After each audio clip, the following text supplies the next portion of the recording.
Test 1, 2.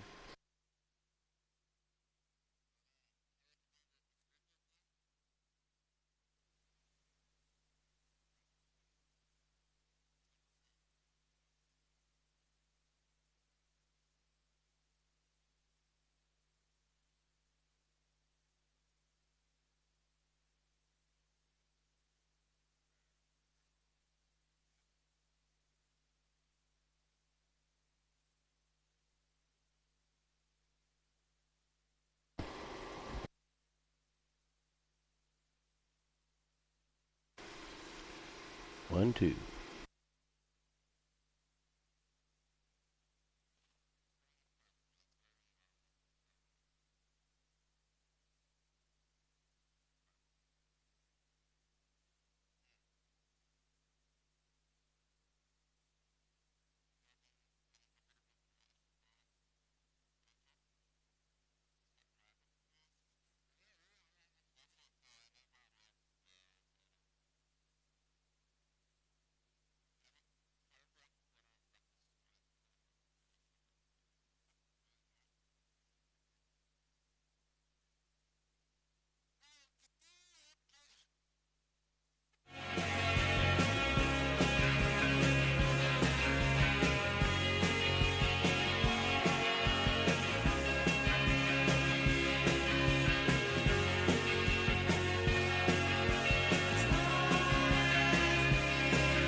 My name is Charlie and I'm from Avoca. I'm Hugh from Avoca. I'm Kaya Teb and I'm from Avoca. Will Teb and I'm from Avoca Beach. Come to the beach, get a coffee or something from the kiosk and then watch the surf or head out for a swim or surf. Definitely get some food from the kiosk, good food. Come for a surf. Probably to the Avoca Beach bakery. Well, I like the date scones there. They're pretty tasty. Macy, Laura. Laura Anafa. Yeah. Sally. Probably Julian Wilson or Ryan Callanan. Probably Ace Buckin. Ace. The Vissla Pro Surf Series at Avoca. See you up here.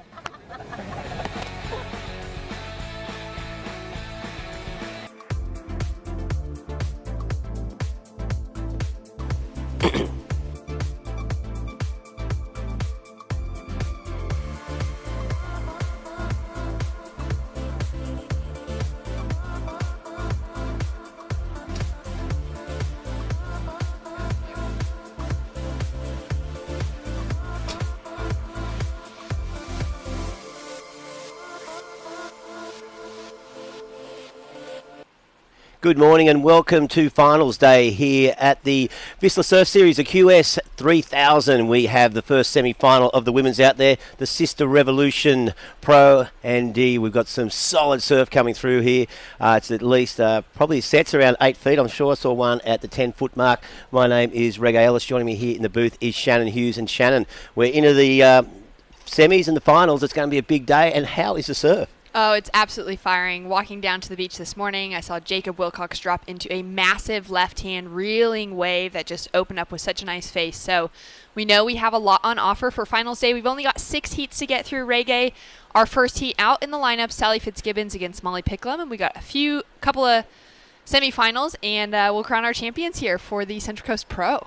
Yeah, we're down to the final 4 surfers, of course, here in the Sisstrevolution Central Coast Pro, and yes, coming up next in Semi 2 will be Mason Callahan and Freya Prum, but all the action is now. This is a tight heat. He's going to be pretty exciting. Sally Fitzgibbons and Molly Picclum, form surfers all the way through. And it's no surprises. See Sally out there, and of course Molly seen as one of the real up-and-coming young surfers out of Australia and the world at the moment. They're just both such phenomenal competitors. Sally Fitzgibbons, of course, heading to the Olympics, preparing for that sort of journey. She's been on the championship tour for 11 years now, and has bounced through some QS events in that time, has had some great QS wins as well, which is nice to talk about given that this is a QS event. But then for someone like Molly Picklem to come up against Sally in the semifinals with a lot of points on the line. For Sally, this event is just one of those warm-up practice events. She doesn't need it for the end of the year for results. But for Molly Picklem, she is beginning to build her campaign towards qualification for the 2022 World Tour. And this is going to be a really big moment for the young surfer from North Shelley. Yeah, of course, North Shelley, just a few kilometres up the road. Yeah, Molly, she surfed a tough beat yesterday at Sarah Bourne. It was really solid in the afternoon. Found two waves that just allowed her enough room to move before shutting down today. There's a few diamonds amongst the rough out there. You talked about the wave that we saw Jacob on, but yeah, some solid sets coming through.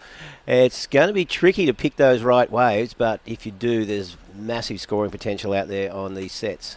Yeah, and a lot of those lefts seem to be opening up pretty well. You know, from what we're seeing right now, just a couple of closeouts, but there is some great scoring potential on offer. That beautiful sunrise setting here on the east coast of Australia. And it's going to be a really fun day of surf. We do have some wind that's predicted to come through kind of late afternoon by lunchtime. Sorry, late morning by about lunchtime, which is why we're getting off to an early start. It's why we ran through the quarterfinals yesterday, which is generally we'd hold off all of our final rounds until the final day of competition, but we had such good surf on offer throughout yesterday afternoon. We decided to capitalize on that and have a short, concise finals day today. That's right. We want to give our surfers optimum conditions out there, and that east-northeasterly forecast this afternoon is going to be quite strong. And yeah, just with 6 heats and a few hours of surfing, hopefully we would have wrapped up the finals by then. But there's the overview there of Avoca Beach. Beautiful shot of the drone. You can see the headland. That gives us some protection from the southerly wind that we've had over the last few days. Yeah, it's a magic spot here on the Central Coast. On the south side of that headland, you go down to Copacabana and towards McMaster's and the Booty National Park. So, yeah, there you go. So you can see why it's this place has turned out some amazing surfers over the years. Very strong board riders club here, and been around for a long time. So solid surfing culture here at Avoca. So 24 minutes left in this heat. We're giving them 30-minute heats out here for the surfers. Obviously, the results table from their best two waves, so we want to give them ample time. Wave selection is going to prove to be crucial out there. And you can see that's the contest infrastructure just set up there on the tents. In the tents, I should say. And no wave ridden. So the surfers being quite choosy at the moment. There hasn't been anything to open up for them. Yeah, it's a bit of a slow start. It's nice that there is that full 30 minutes so that they can really take their pick of the best of the lineup without having to feel forced to rush anything.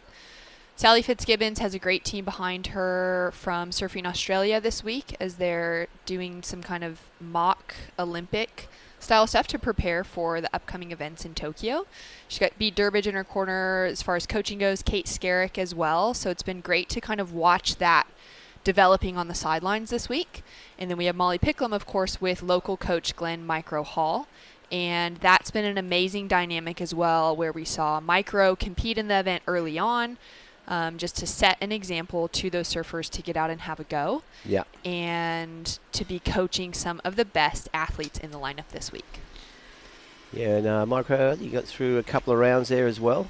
You're surfing pretty well, just missed out getting through that, I think it was around a 64. As we see a solid set, just catching both our surfers inside. There's going to be a fair bit of duck diving going on here today, so positioning is going to be difficult. And first heat in the water, sort of like the guinea pigs, aren't they? They really are. It's a little different paddling out for your free surf early on in the morning. And having a look at the conditions for today, we are currently kind of in that mid-tide range, and it's dropping to a low tide at 11:15. The swell sort of peaked overnight, and it's still looking so solid from what we saw building yesterday afternoon. Yeah, very solid. There you go. As you can see, a solid set just catching our surfers inside. They went hunting for a mid-sized set on the inside. As we all know, when you do that, when there's some rogue sets coming through, inevitably you get cleaned up. Absolutely. And we've seen those surfers kind of, trying to pick their spot in the lineup. When it's so big like this, it's a very spread out field. So you have to really be decisive on either sitting for the left, which we just saw kind of reeling down two women in the lineup were just too far to the north to be able to get in position for that left. But then if they decide they're going to go for the rights today, it's also going to have to be a really committed paddle up to the north end. You can't really sit in that middle spot. That's where we saw in that quarterfinal yesterday between Molly Picklem and Sarah Baum, where Molly had committed to just sitting on the left. And Sarah got a little bit stuck in that middle section without dedicating herself all the way to the right or to the left. She was in that closeout zone the whole time and was unable to find anything that opened up. And so it'll be interesting to see now how Molly takes that into account, knowing that yesterday she was able to work out where to sit on a day like this when there are some giant sets coming through, but there's some fun ones like this one coming through the screen now. So finding those waves that stand up for a good 2 or 3 turns is going to be the mission. So almost 10 minutes have passed in this semi-final and neither surfer has taken off. So both Sally and Molly have been caught inside twice. So just trying to find their position in the lineup's proving difficult. And you got to think now, okay, it's now become a 20-minute heat, looking for 2 waves. So, but that's the story of the day. I think we're going to see this quite a bit. And long having periods without a wave ridden. Yep, coming down to that 20-minute mark, 10 minutes down, and both women starting to paddle back towards the inside. They've allowed that set to roll through, and now they're repositioning to hope for something slightly smaller. So taking a look at their results to make it into the semifinals so far for the Sisstrevolution Central Coast Pro. We saw both Sally and Molly Picklem opening up in the round of 64. Sally Fitzgibbons was in the very first heat. Took out a big win. Molly Picklem was in heat number 4. She also took out a big win against a couple of really great up-and-coming stars in Jasmine Sampson and Jess Starling for Sally Fitzgibbons, and Ando Santos, who we saw in the quarterfinals yesterday, and Lucy Littlechild for Molly Picklem in that first round. So both with the wins.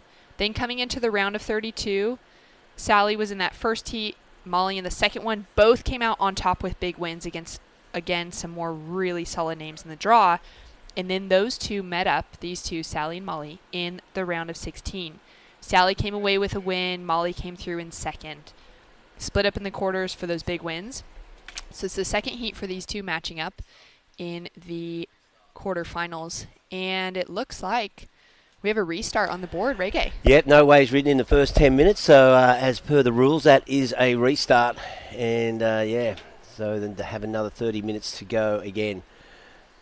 And I was watching that mid-range set, and I thought, nah, because the girls, surfers would have known they could have turned that around by taking off, but when you don't have any wave, there's no point going for one. I've seen it happen a few times in the past where a surfer will just wait and bang, he goes.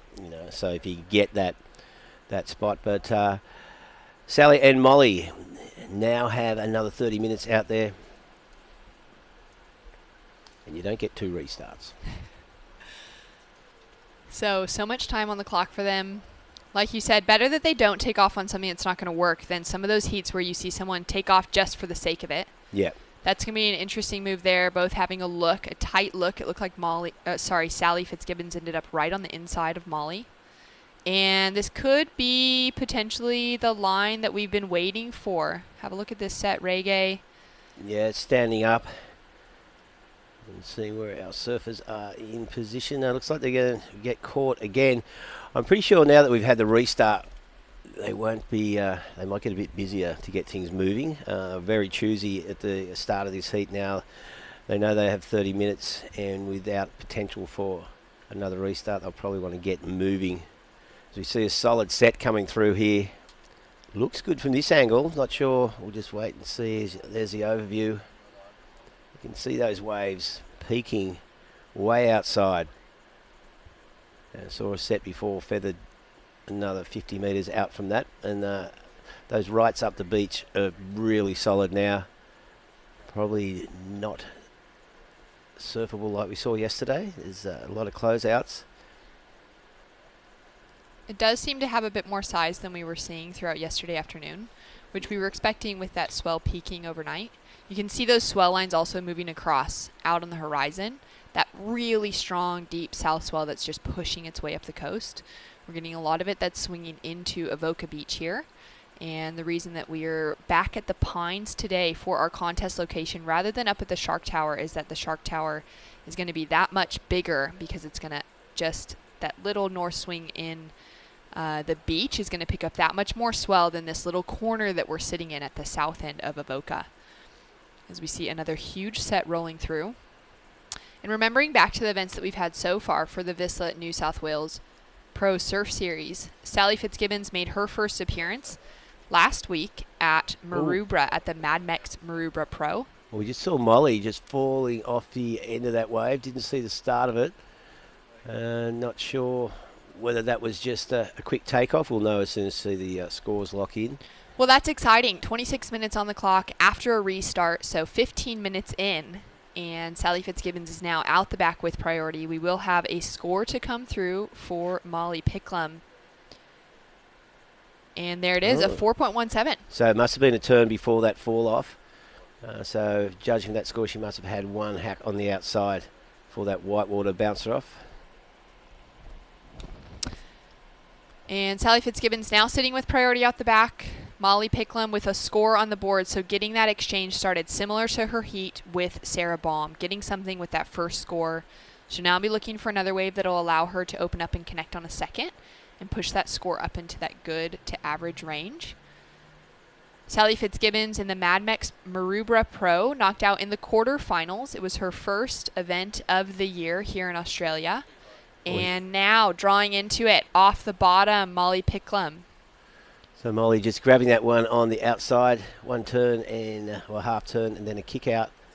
And looks like it's just a 1 point ride there. So with a two wave total of 5.24, Molly Picclum making her way back out. So just having a look at that little one, was hoping it'd turn into something a little bit more substantial. Always worth investigating. Especially at this stage, she's already got a score on the board. And now to free herself up to lock into something maybe a bit smaller that will allow her to connect a couple of maneuvers together. Molly Picclum has had a good run in the New South Wales Pro Surf Series. She took out the win at the very first event at the Great Lakes Pro. In that final, she matched up to Sophie McCulloch, who came in second. Sophie then went on in Maroubra to beat Sally Fitzgibbons in the quarterfinals. And have a look at this set. I mean, that swell is pulsing, Reggae. It is indeed. Sal just caught inside by that one. Just snuck under that first one. Not sure whether the second one's going to conquer on the head again. It looks like she's just prowling the lineup. So had a pretty easy duck dive under that first wave. But Sally Fitzgibbons looking to open up her account. We've seen a 4.17 of that 1.07 for Molly Picclum. And 15 minutes has passed in this heat. Molly making her way back into the lineup. And yeah, so Sally Fitzgibbons, experienced surfer out there, of course, who will not be panicking by any stretch of the imagination. But yeah, these waves making things pretty difficult for the surfers. It's looking to get in a position. Looks like Molly might be having a look at this inside one, but Sally out the back in the red. This one needs to get around this section, but no. So she gets a takeoff, and that one just shuts down on it pretty quickly. Smaller inside wave. Sal was probably presuming or hoping that one would give at least one turn before it shut down. That didn't happen. So a throwaway 0.7 there for Sally Fitzgibbons.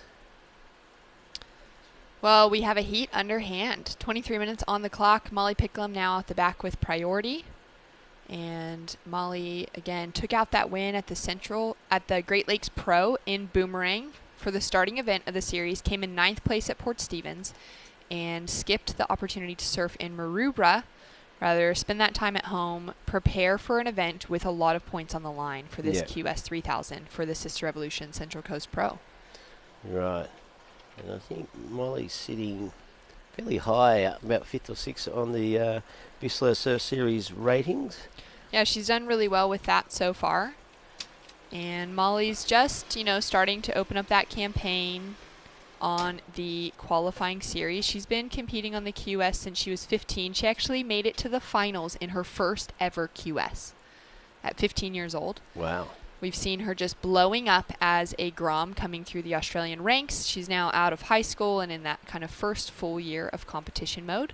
Yeah. Out of the junior series. And it's great to see her getting through to these matchups. in the bigger events with a lot of points on the line to put her into that Challenger Series conversation. Yeah, well, she's been one of the standouts in the Australian events, Australian Open Surfing Series late last year. Had a couple of good solid wins there. And Molly Picklem currently holding lead. Sally Fitzgibbons for that throwaway. Molly with priority. She's having a look at this wave. Can she get into it? She can. So in the black, Molly Picklem, long line ahead of her. Well, she was going to go for that lip. She couldn't get around it, unfortunately. So, yeah, use the priority there. It's not going to amount to much, that wave. Just a half turn up the face before that one shut down.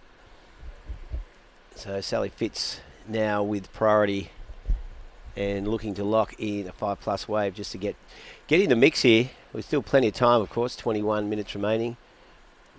You can see that draining tide's really starting to affect things. It was really hopeful that wave would open up just enough for Molly to get in a solid turn as we see another huge set coming through the lineup. And it is just absolutely maxing. Like you said, some 10-foot sets out there potentially today. And Sally Fitzgibbons just finding her way. Some free surfers up. They're up the beach further.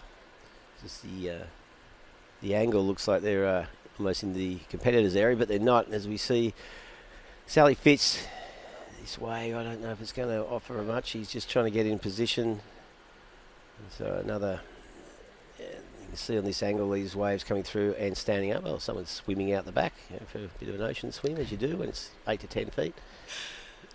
That's pretty brave. Yeah. This solid set. Wow, outside. I mean, these guys need to be paddling on guns out there. Yeah. Something with a bit of length to it. 7 to 8 foot boards to get into that sort of wave. And this one, Sally Fitz just,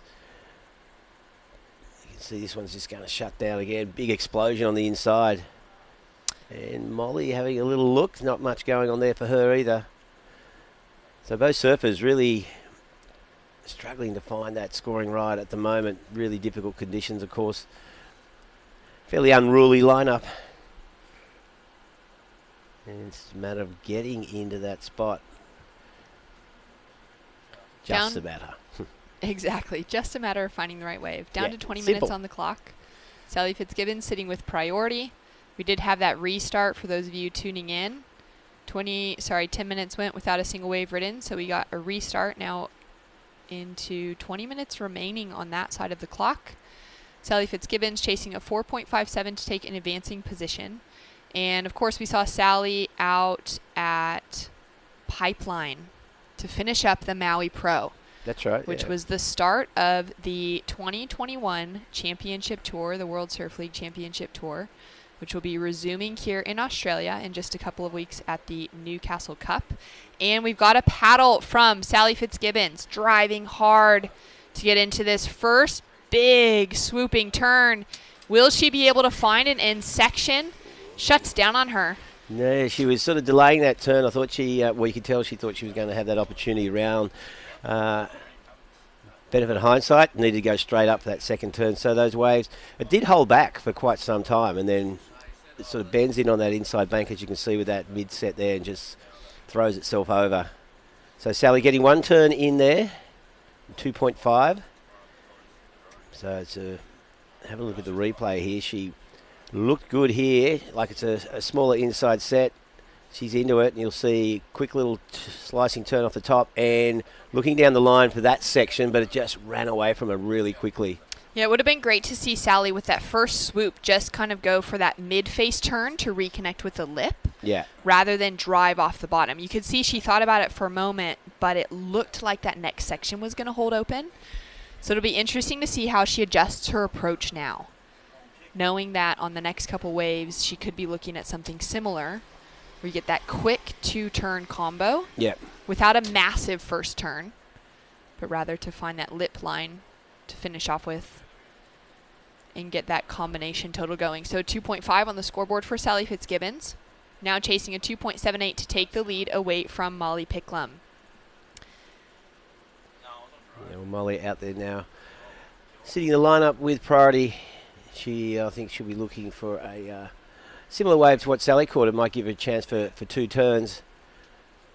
And these bit of a lull in the bigger sets at the moment. So there's Molly just glancing at that wave. Obviously, it's not much action for her. Sally on the end. Here she goes, Sally Fitzgibbons.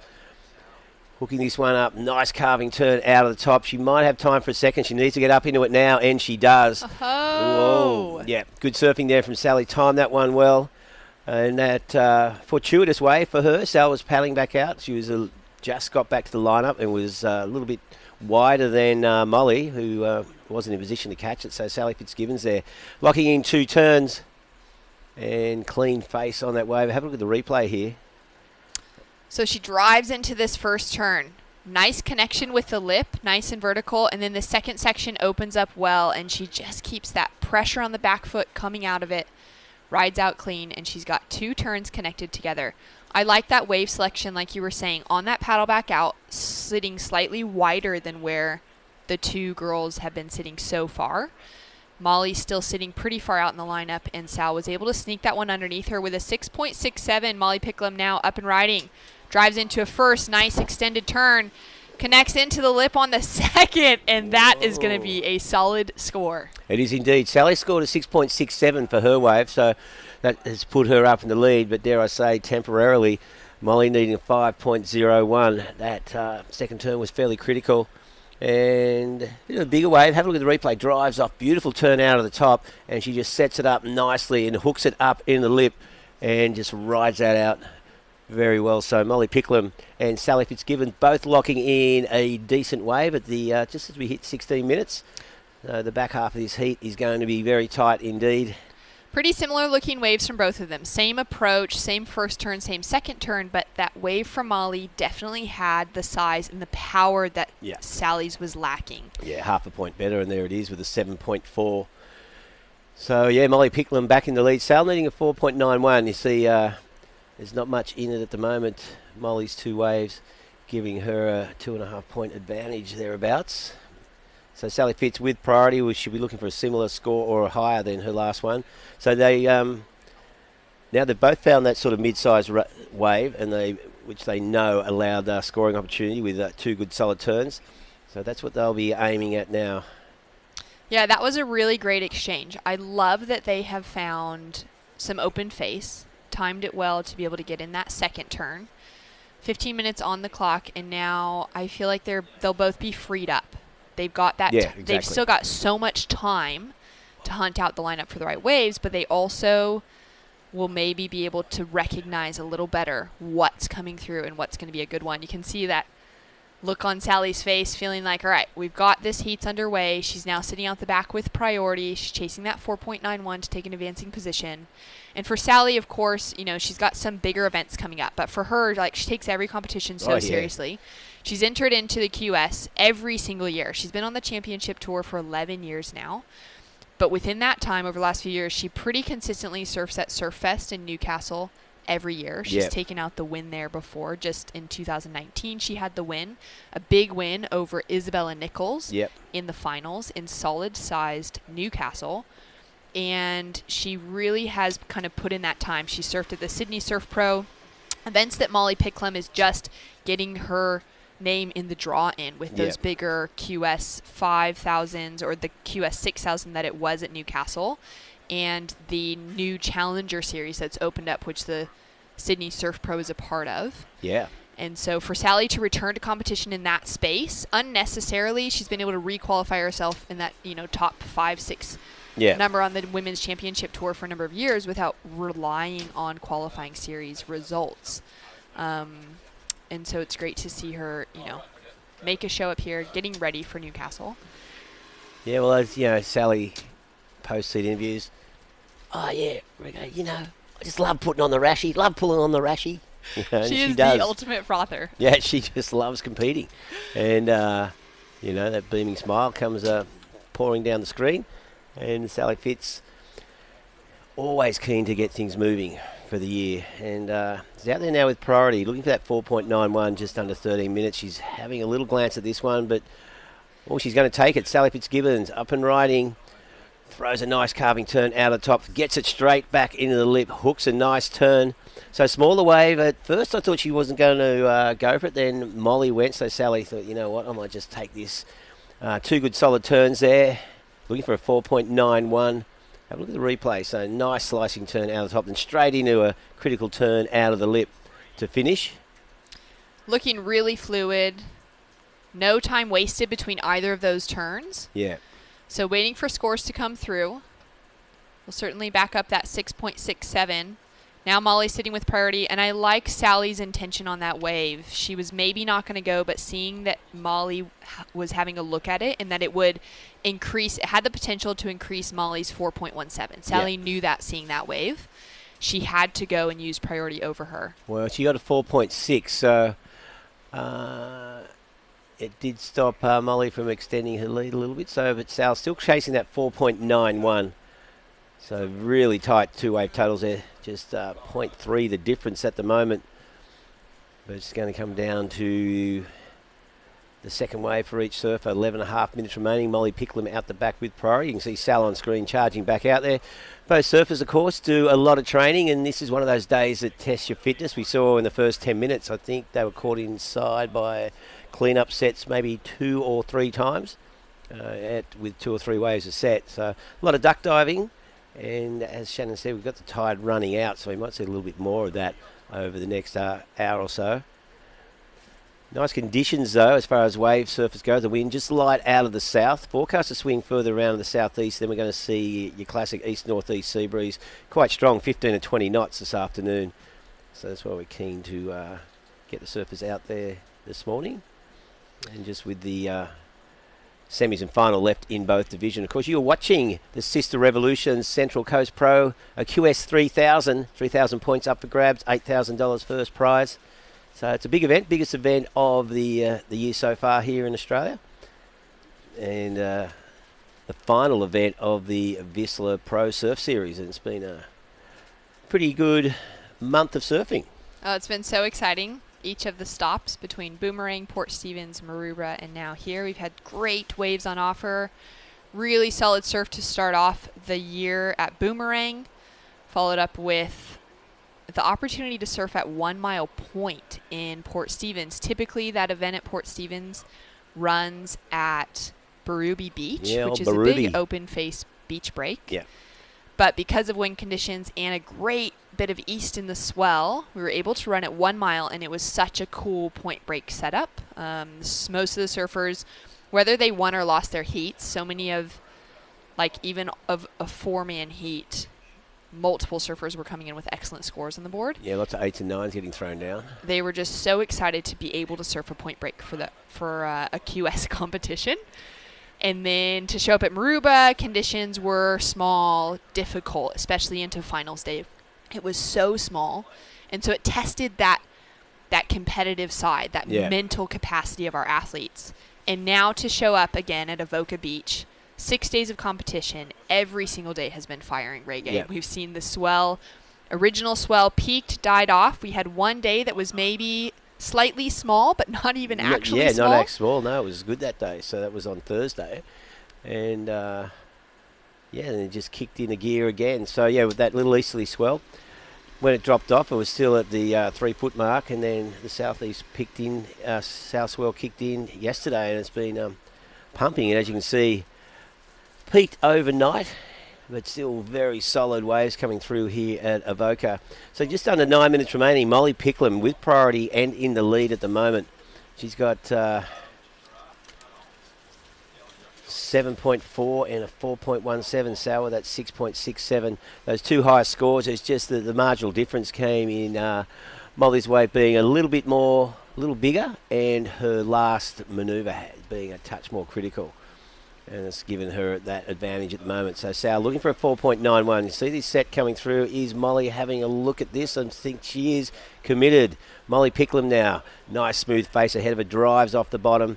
Big hook into the lip. Gets hung up and doesn't ride out of that one. So unfortunately for Molly, she's opened the door for Sally Fitz. Sally now with priority. Needing at 4.91. That score will not go into Molly's top two. Wow, so 7 minutes, 45 seconds on the clock. Molly Picclem massively goes down over the falls, Yeah. Absolutely charging today, though. And Molly is one of those competitors that's already qualified for the 2021 Challenger Series. Yeah. So these events are super important to her. She would love to increase her points on the qualifying series. But based off of her results last year, she came in 5th reggae at the 2020 Sydney Surf Pro, which was that first Challenger Series on the calendar. She had a 5th place finish at the QS 5000, the Doyle Partners Women's Pro in Newcastle. Yep.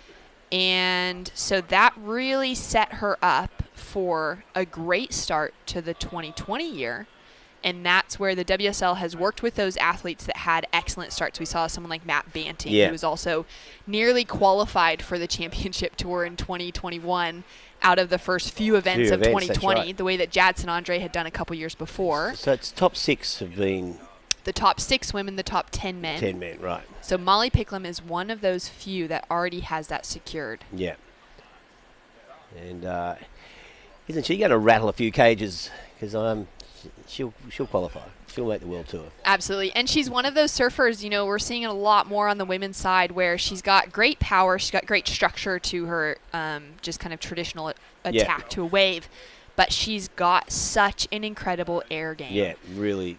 We've seen so much footage that has dropped from her over the years. Footage at the wave pool in Melbourne, like getting into some of those opportunities to train similar to a Sierra Kerr or a Sky Brown where they're getting time in waves that allow them to just work on airs. Yeah.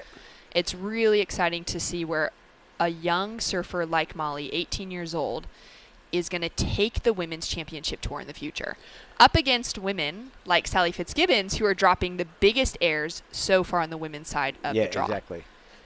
And, I think, you're talking about head down to Urban Surf at Melbourne, and it does give you that, ability just to hit the same section time after time after time. And we have seen it with Sierra Kerr over there in at Waco and other pools in the US, just really getting those airs dialed in perfectly.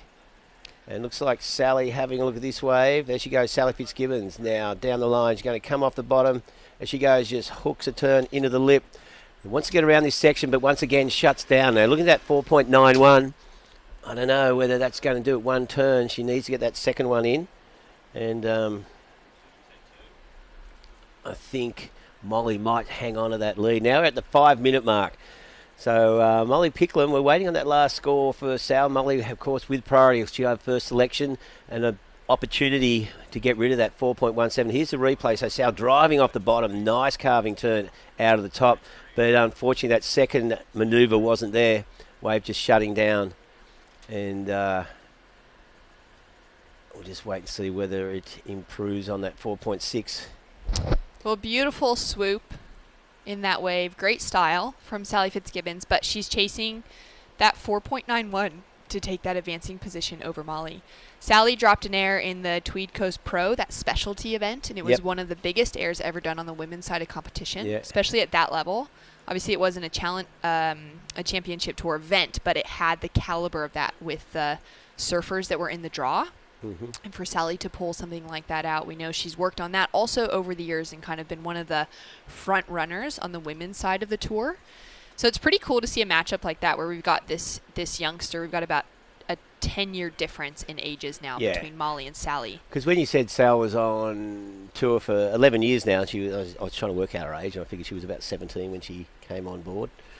And, it's a long time, isn't it? Hey, plenty of time. Like Lane didn't win a world title till she was in her 30s. Right. So and then you get a few there. It's pretty scary. I mean, Sally Fitzgibbons, it's like, man, she's got such an incredible history to her, so many incredible rankings. But to come second to the world title 3 times. Yeah. Like heartbreaking. Yeah. The skill and the talent that this woman possesses. And then to come back towards the... I mean, she's still got years ahead of her. Well, that's exactly career, right. But towards the end of her career now, rather than at the start of it, to then qualify and take one of those positions for the Olympics alongside Steph Gilmore. Yeah.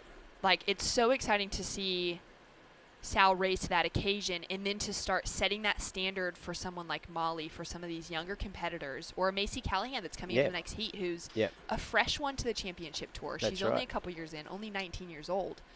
And to see where these women can start taking professional surfing is so exciting. Yeah, it is indeed. As we see Molly just swinging around, blocking Sal, and she's going on this right.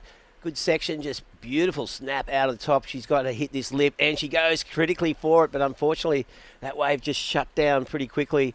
So Molly Picclem there with 2.5 minutes remaining. One quick snap on that right-hander. Probably, well, obviously the first right we've seen ridden today. I don't know if it's going to get rid of a 4.17. Have a look at the replay here. So driving off the bottom, good turn out of the top. If she could have got up now, but that wave, yeah, sort of, as she came up, sort of changed her mind almost and just got swatted. And here's Sal, big carve out of the top.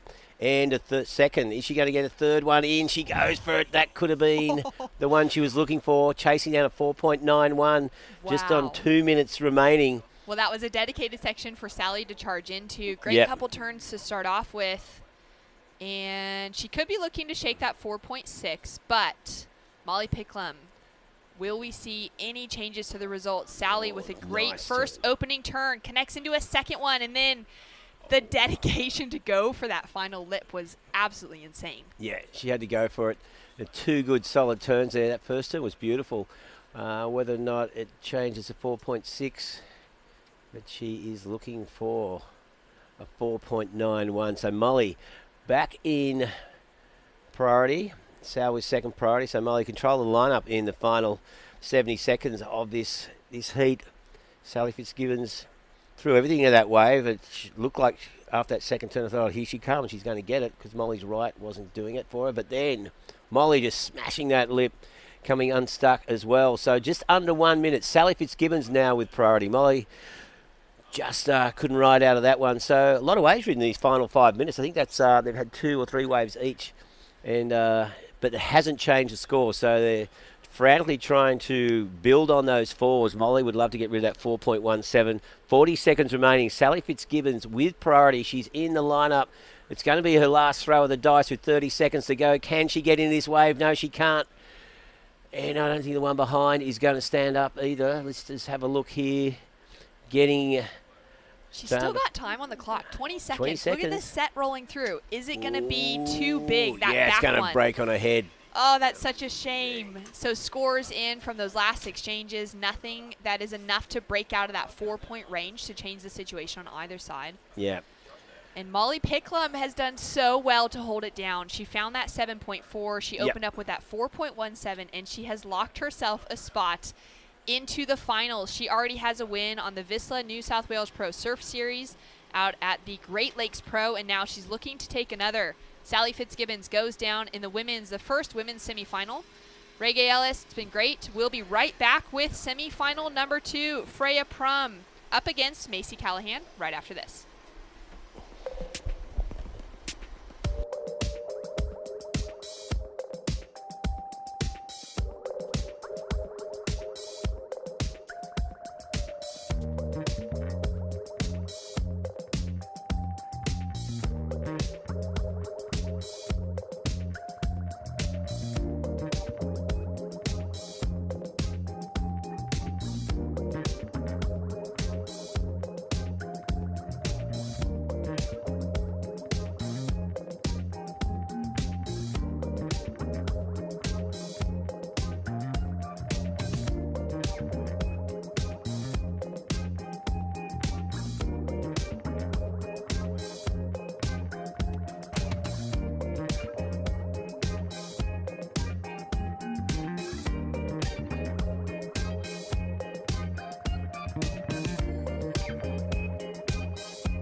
And welcome back to the action. We have just seen Sally Fitzgibbons go down to the mighty Molly Picklum. Molly Picklum finding her spot into the women's side of the final for the Sisstrevolution Central Coast Pro. And Sal giving some autographs to the local kids. It's so great to see so many Groms showing up to support the world's best on a day like this, finals day here at Avoca. My name is Shannon Hughes, joined in the booth by Michael Crisp. And out in the lineup, we have Macy Callahan and Freya Prum. Good morning, Crispy. Yeah, good morning, Shannon, and good morning, listeners. Beautiful waves, well, and what a contest that first one was. Sally Fitzgibbons really throwing it all the way down the line, and Molly Picklum just getting it done. Well, here we go for the Maroonbullen Born. This is Freya Prum up and riding on the first wave of the heat. Well, just getting a quick score in, and look at that detonation, that last section, Shannon. That was such a solid-sized wave. Down carve, under the face, under the lip, and she'll ride out clean. Macy Callahan opens up with a 3-point score, so Macy now sitting out the back with priority. We've got 30 minutes on the clock for these semifinals, Crispy, and talk us through this replay. Yeah, good little start. Macy's already got a 3-0, so here we go. Just getting under that lip, being ahead of it, being a quick snap. It's other than that scooping her up and throwing her off. So good choice, good start, Freya Prum. Macy Callahan also a 3. All right, so it's great to see these women get a couple waves under their belt quickly. Just a 2.5 on the scoreboard for that first of Freya Prum. As we take a look at the replay from first of Macy Callahan, drives in under the lip, connects well on the start, and decides rather than commit to that end section. Yeah, even last night I went out there for a couple of hours with a few athletes and with some commentators, and I'll tell you what, it was so tricky out there just to get a feel of it. You know, the athletes, it's so challenging, but there's still opportunity and it's getting it done, and that's why the events are 30 minutes. So great for World Surf League, Surfing New South Wales, supporting the athletes to bring those extra moments for finals day today. And it's been such a good lead up, especially from yesterday. We showed up and it was just firing throughout the entire day. You know, we had the men's round of 32 began. We knew we were going to run into men's round of 16 most likely. And then the women's quarterfinals were on hold. But the surf just continued to clean up through the day. It continued to build. It continued to stay really nice with the right winds. And so they pulled the trigger, ran both quarterfinals. And that has set us up for a short opportunity to run through semis and finals this morning and to really capitalize on the best of the conditions on offer. Yeah, definitely, and it's been such a great Sisstrevolution events, the New South Wales Pro Surf Series. Can't believe we've been at 4 events, getting it done safely, working with the New South Wales Government, World Surf League, all the crew, well done, and Surfing New South Wales. Well, here we go. And having a look down the line, Macy Callahan on her backhand, snaps into the lip for one big maneuver. Well, she's actually familiar, big moments on big lefts, World Junior Champion of World Surf League as a junior down Bombo, and here she is, 2021, Macy Callahan, again, a bit sharper, really placed nice, and again, timing, driving, timing, completion. And look at the Groms surfing with their heroes. Getting ready to paddle out. Oh, we got some safety pack on there. He's got a little flotation device, make sure he's okay, out in these solid size sets. Of course, Crispy, you would know from being in the water yesterday afternoon, it's a little smaller, surfing in the corner by the point. Yep. But being that we've got this competition zone running, a lot of surfers are paddling out down the beach towards Shark Tower. I saw way out the back, I don't know if we saw it, but there was 3 guys out there, and they were on rhino chasers, and a couple of them got some big waves, and Robbo from World Surf League, we're like, it's like 3 to 13 feet out there. It is huge. It is absolutely macking today, which we love to see on finals day. It's going to be a great challenge for each one of our athletes paddling out. Macy Callahan has dropped in a 4-point ride for that last one, a 4.83 to better her situation. That puts Freya Prum now into that priority situation out the back. Like you mentioned, Freya Prum from the far south coast down in Maroonbullen. And it's great to see her making it into the semifinals here. This is her best result to date to make it to the semifinals of a QS 3000. Yeah, she's really worked hard, you know, over a decade of experience. And that's hope for all those people who really get down in the shadows when they lose or bow out in the early rounds. And Freya says, keep on kicking goals, keep on trying. And to make the dream of the Challenger Series, thank you World Surf League, that dream becomes more reality with each heat, and Freya Prum getting it done. We've got her up and riding now. Drives in under the lip, and she'll go down under once again. It was great to hear that interview with her, Crispy, yesterday. I mean, how beautiful and encouraging it was for her to advance through to take out a championship tour competitor in Isabella Nichols. You could see how much it meant to her. It did. There was a smile when she realised, when she turned around. And talking about smiles and emotion, Molly Picclem, congratulations, Molly. You're through to the final. Yeah, thanks so much. It was a cracking heat with Sal, so I'm just stoked to have made it through. Got a little bit scrappy, but I did what I had to do to get through, so yeah. Well, you certainly scrapped your way through those first couple waves, but then you found that 7.4. Talk to us about finding a really solid wave in a lineup like this today. Yeah, it's definitely, they're out there for sure. So I found that one, and Sal actually went the first one, and I was like, oh my God, she's going to drop a score on me. And then I turned around and saw my opportunity, and then just fully went for it. And then it was a well-paced wave, so I wasn't too hard to get that score. But I'd struggled all of my surfing because like my grip pad just fell off. Oh no! Wow. So and that's like right in the crucial spot. I mean, I should probably be able to do a turn without it, but yeah, I struggled to make all my turns after that. Wild. Well, you've already got a win in the Vissla New South Wales Pro Surf Series at Boomerang. Congratulations on that one. You're looking now into the finals, and you've already got that spot in the Challenger Series. What does it mean for you today to be into another final without so much pressure on the line? For sure, without the pressure. Although even if I wasn't in the challenges, I didn't even know if I was, but I guess I was just kind of super level-headed with just trying to make heats. But yeah, to make a final here at home is just something else. It means so much more because my home crowd's literally straight in front of me cheering me on, so I'm super excited. Well, we're so excited to see you. Go get ready for that final. Thanks so much, guys. Have a good day. You. Stoked. Man, what a tricky one, though, with that tail pad sliding off. I know, and just being honest, like she got it done at the start and the middle, and even saying, you know, that was the reason why she didn't complete those last few turns, or even that doubt that set in because the pillar of equipment is just not firing 100%. So great to see her come out on top.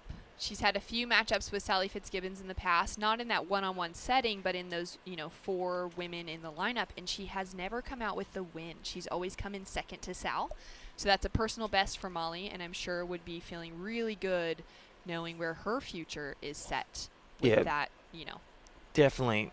To be the best, you got to beat the best, and, well, Sally, Isabella Nichols, Macy Callahan in this heat, they are the best in World Surf League Championship Tour surfing and the level innovation progression. Be great to see. Like, they are big waves, but if anyone goes for an air today, we could have an air show again. Here we go. So exciting. Driving in on her backhand. Just comes in under the lip for Freya Prum. I mean, she is charging on some big waves, which we know is classic of Freya coming from the far south coast. Yeah, definitely. Familiar in these big moments and on big waves. She's had some great QS moments, like a quarterfinal finish at Maroubra in waves similar to this. And talking about similar, all those hours, the mastery of skills, those 10,000 hours. You've got Macy Callahan won the World Juniors back in Bombay World Surf League as a junior in big lefts like this. That's what Skaz was saying, our national director. And again, such a history and timing. That's where all those 1%ers come into play now with confidence and performance. And it's reflecting back on moments like that when you've surfed a heat that's had similar conditions, something like that for Macy Callahan. And Macy grew up here in Avoca Beach, so she'd be feeling comfortable at her local lineup, although she now resides on the Tweed Coast up in the far north New South Wales. Spends a lot of time training up there with that crew of women. Steph Gilmore, Yes. Dimity Stoyles. There's such a great pack that are pushing each other, that are surfing in some of the best waves. And we've really seen that bring just so much improvement and so much style into Macy Callahan surfing as she's worked her way into that championship tour conversation. Yeah, definitely. And it really, supporting each other as well as seeing what the other athletes are doing, again, with boards, with level, maneuvers, and again, being on good waves more regularly.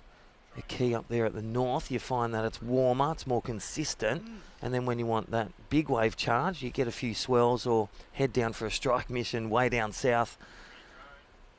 I'll tell you what, Macy Callahan in the lead. There's our beautiful drone shot Thank you, Destination New South Wales. This is the Sisstrevolution Central Coast Pro QS 3000 presented by Mad Mex. Our last day of burritos at the beach. I'm excited. I'm just going to go lucky pot, maybe the vegetarian. What about you? It's been such a good thing to have Mad Mex support so many events in the Vissla New South Wales Pro Surf Series. We're always excited to have some Mexican down the beach and keeping us fueled. Macy Callahan, reflecting back on some other moments in her career. Crispy, you had mentioned it the other day, even that final that she had at the Roxy Pro in France back in 2018. Yes. Again, Hossegor, huge, solid beach break. So for Macy, she's definitely able to rise to the occasion in conditions like this. Yeah, and I still remember that at Barubi as well, that QS 6000 to make the World Surf League Tour. Those big moments where she took, I think she went in the final. That was 2 years ago, 2019. Great waves, great turning, big long lines, and really took it to the skies, getting a great win. That's right. That's when she came second to Isabella Nichols. That's right. Isabella won the World Surf League QS. Macy made it through getting those heats, and they were big moments, and they will play into it right now. 16 minutes remaining. Freya Prum looking for a 6.47. Now for you, what does that 6.47 look like? One of those big ones, or say one of those medium ones with really the 2-for-1 deal? We saw with Sally Fitz going for that third turn may have been that error in the sense of instead of squaring up on that second one, thinking about that next turn really was that moment, or one of the few moments where it could have worked out different. Yeah, really being able to find, I think, that combination surfing is going to be crucial today. That's what we've seen reflected in those scores, where Sally got into that 6-point range with a combination on a medium-sized wave, but then to get up into that 7+ that we saw Molly, it's got to have that size and that critical section as well. Freya Prum with a strong paddle there, unable to get into it. She is already sitting in second priority, so we won't see a priority shift there. Macy Callahan just patiently waiting out the back. Yeah, and that's what priority does. So priority 2 means that if a red paddles for a wave, can take it, has right away. But Freya Prum under priority 2, because she can scrap around on the inside, try to turn some lemons into gold. And Freya Prum looking for a 6.47 out of a perfect 10. And she has been dropping good scores and some excellent scores with some critical surfing these past few events. Down to 15 minutes on the clock. Coming up next, men's semifinals. Jacob Wilcox and Kais King will be in that semifinal number 1 as we see a huge set rolling through the lineup. And then Matt Banting and Reef Hazelwood will be coming up in semifinal number 2. Yeah, very exciting also for the Vissla Central Coast Pro. We're currently in the women's division, Sisstrevolution Central Coast Pro QS 3000. All those watching and listening, thank you, John Mossop, Paul Norden, all the crew. And then the World Surf League, Starkey, Will Hayden-Smith, and everyone tuning in. Hope you're enjoying it. And there is the rock star. He has been really humming through the heats. And there is Adam Dufner, super coach. He's got Freya Prum out there and Kais King still in this event. And we are down to finals day. Finals day, so much excitement. We've already seen Freya in that conversation on finals day. She made it into the quarterfinals at the Great Lakes Pro, our opening event in the series. She came up with a 9th place finish at Port Stevens and a 17th place at Maroubra. So this is obviously her best result in the series. Great to see her come back when there's the most points on the line, but also the best result of her career so far to make it this far in a 3000. Yeah, definitely. You know, her partner Patty is here and her coach is here. All the fans are watching and family and friends. So a shout out to you from Maroubra and also at the Gold Coast. And well, there it is. Took that wave. It didn't change anything. And just getting caught inside. That amazing drone shot really showed there's a lot of sand moving at that end section. Very shallow as well. And here we go. Heat leader, Macy Callahan, up and riding. Drives into that first turn. Nice and critical. Goes in for a second. Maneuver under the lip and will ride out clean. Wow. That is smart surfing. And she will extend, no doubt. 13 minutes remaining. That was a big wave. And they were 2 classic turns because she used speed, she read it well, and let's look at the wave replay. Bigger style wave, nice and tight in the pocket, displacement of the top water, but just getting down, being ahead of the lip, because that sucks out, dredges out, and that'll squash you. That definitely will. We saw a broken board yesterday from Kalani Robb. We saw Reef Hazelwood buckled a board as well in those heavy sections on the inside. So it's great to see a slight bit of safety, but also nice controlled surfing from Macy Callahan, as we see Freya Prum making her way out to the back line again. And we've got that rip developing. It's going to get more shallow as the morning goes on, too, because that low tide is only at 11:15. Well, look at that beautiful drone shot. Thank you, Destination New South Wales and all the crew. Fresh air broadcast. And it's like there's those moments where, you know what, catch the wave, whip around. That's one way to attack that, because there is that corner piece where you can get out a lot easier in that corner here at Avoca, but harder to say from, you know, the couch over here. And there it is, beautiful drone shot. Look at that wide angle Avoca. Free surfers out there, and Surf Life saving here. Such a beautiful place. Thank you to the local lifeguards as well here at Avoca Beach, and also the accommodation of Avoca Beach Resort. We've all checked out today. I hope you have. You haven't left your bags in the room, but they have been amazing, and I can't wait to get back. I was talking to my kids and wife this morning. They want to come to Avoca, and it looks so beautiful on screen. I'm like, yes, it is. Living it here. It's great to be here again. Yeah, it's such a beautiful area. We're so thankful for the support from the local community to have us running events here for the last few years. And we've got a big score on the board. Crispy Macy Callahan drops in a 7.33 for that last wave. Yeah, wave of the heat. That first moment, that was the maximum points in that score. And then the second one really gave the nod from the judges. Our World Surf League Tour judges and experienced former athletes on the highest tier, and now driving some great scores. Thank you, World Surf League judges. Down to 10 minutes, 20 seconds on the clock. Macy Callahan with a commanding lead. It's looking similar to that previous heat with that 7-point ride on the board. Freya Prum chasing a big score of a 9.03 now to advance. She's made it out to backline once again. She had that tough paddle, and she'll be setting herself up for this next set that's rolling through. Yeah, definitely. So Macy Callahan really ticking the boxes. Look at this one. This is that biggest wave of the heat. That first moment, such a big turn, and really powering into that next turn to get down before that scoops out. That was a 2-for-1 deal and a 7.33, holding the keys to the final to take on Molly Picklem. It's looking clearer unless Freya Prum gets it done on a really big wave and goes vertical. That's what, you know, a 9.03 looks like, or maybe one that's really good that has 3 possible sections, and really going to town on that one.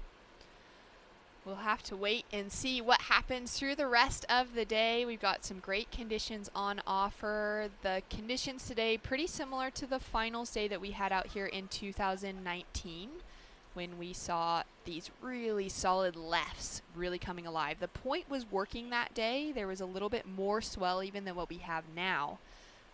Doesn't look like we'll be heading to the point at all throughout today, but these lefts have been on offer at Avoca, and a lot of these surfers have had that experience before. Yeah, definitely, and that's that recall that you want to remember those good memories, but also not you got to unhook from those negative indicators and also those bad moments, and say, what can I stop? What can I start? What can I continue? And moving through these heats, semi-final, Macy Callahan getting it done. A 7.33 and a 4.83 in a commanding position and holding priority. She looks very comfortable there. Just game plan tick. We already saw Macy Callahan with a couple of heats at the end of last year, the Maui Pro. She came in with a round of 16 finish, which is that 9th place finish. She went down to Lakey Peterson in Maui, and it's just been great to see Macy find that rhythm on the championship tour. It's been a couple years now. Of course, we all know that crazy story of her a couple years back of getting those wild card opportunities one after another, where it was almost like she had a cheat year leading up to her first rookie year on the championship tour. Pretty amazing experience for someone to then walk into their rookie year having already surfed the majority of waves on the CT. Yeah, definitely a rising star, and she actually was the part of the first Talent ID program with Clancy Dawson from Surfing Australia and Skaz, the national director, when she was with that pathway support for these athletes. And Macy Callahan with other emerging talent, really getting supported with the coaches, strength and conditioning, in also the mental health space and helping drive all that in those moments and performance in surfing with a rash shirt on.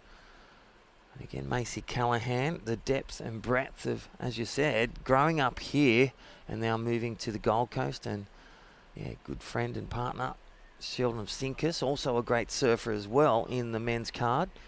It's great to have him here, but the talent pool also with the men so strong, 160, and we're also down to 4 up next as well.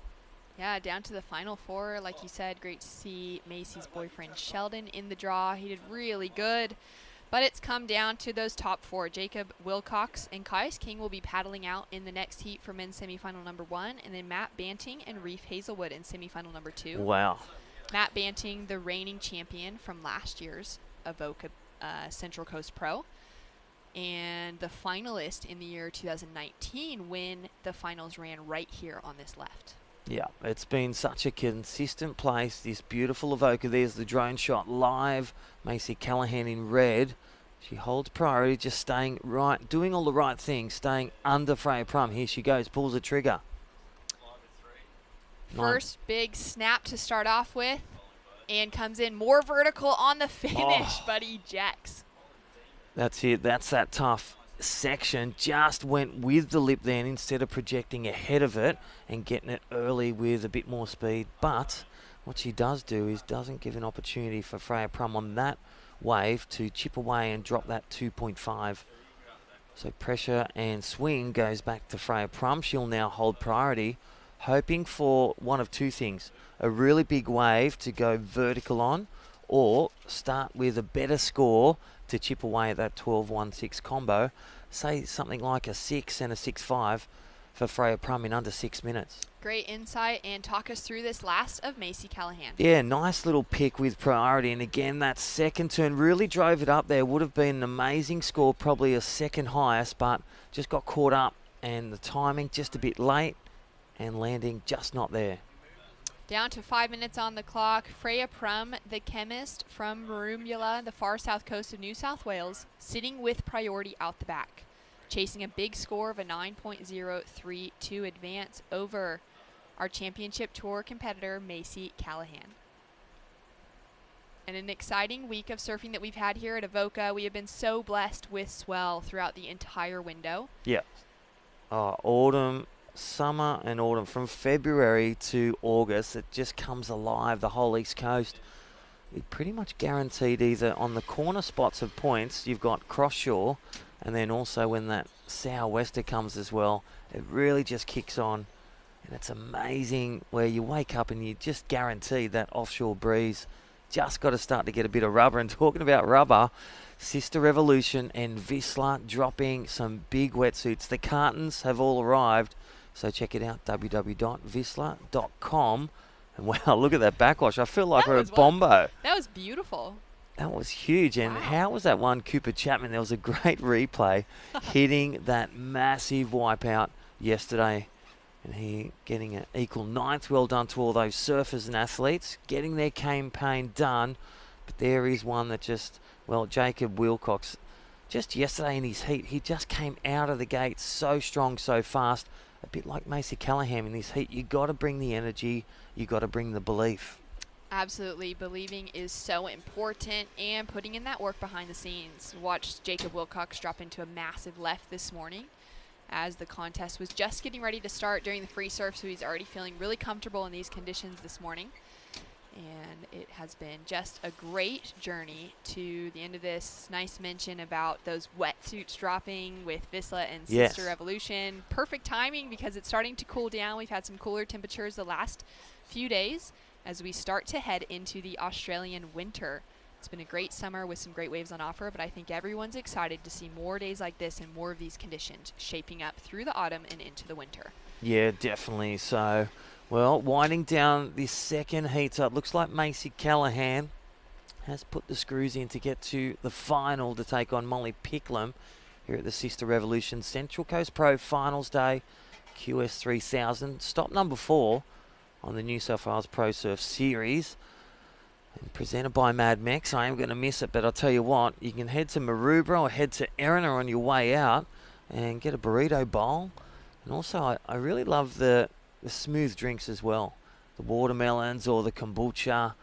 Just keeping yourself hydrated, whether with water or the good bacteria drinks, a good key as well. Thank you, Mad Mex, the fresh Mexican. Final 2 minutes on the clock. Freya Prum sitting with priority out the back.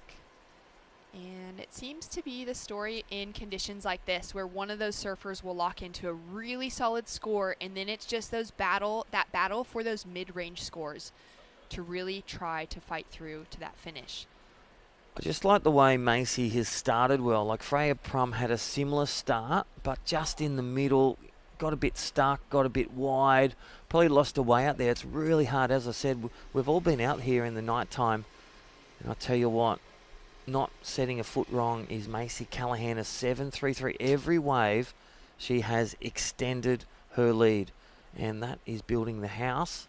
Starting small, building those biorhythms, those positive energies through the body, through wave selection, turn selection, just ticking the game plan and getting it done. Down to the final minute.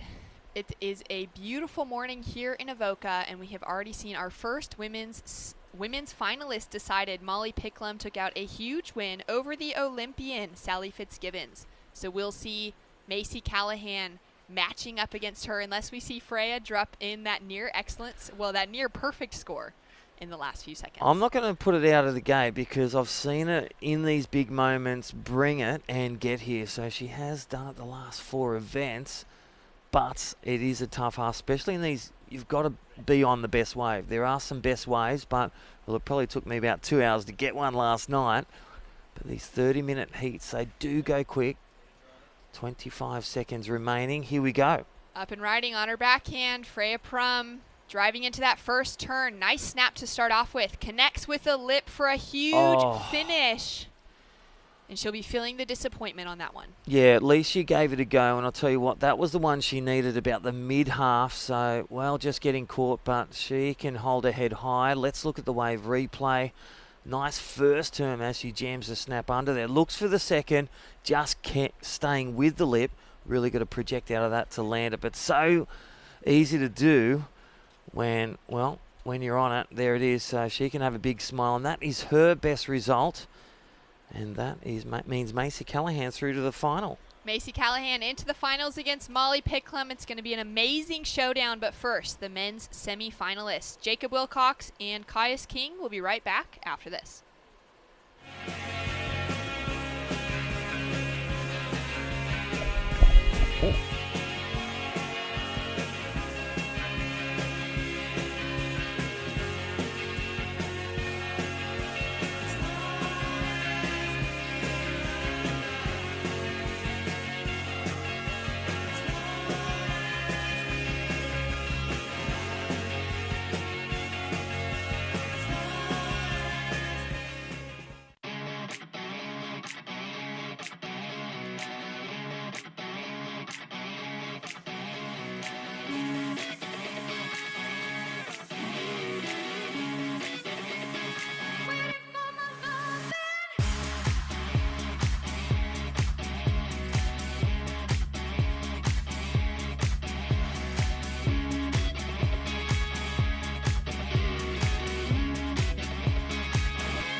This is the motivation.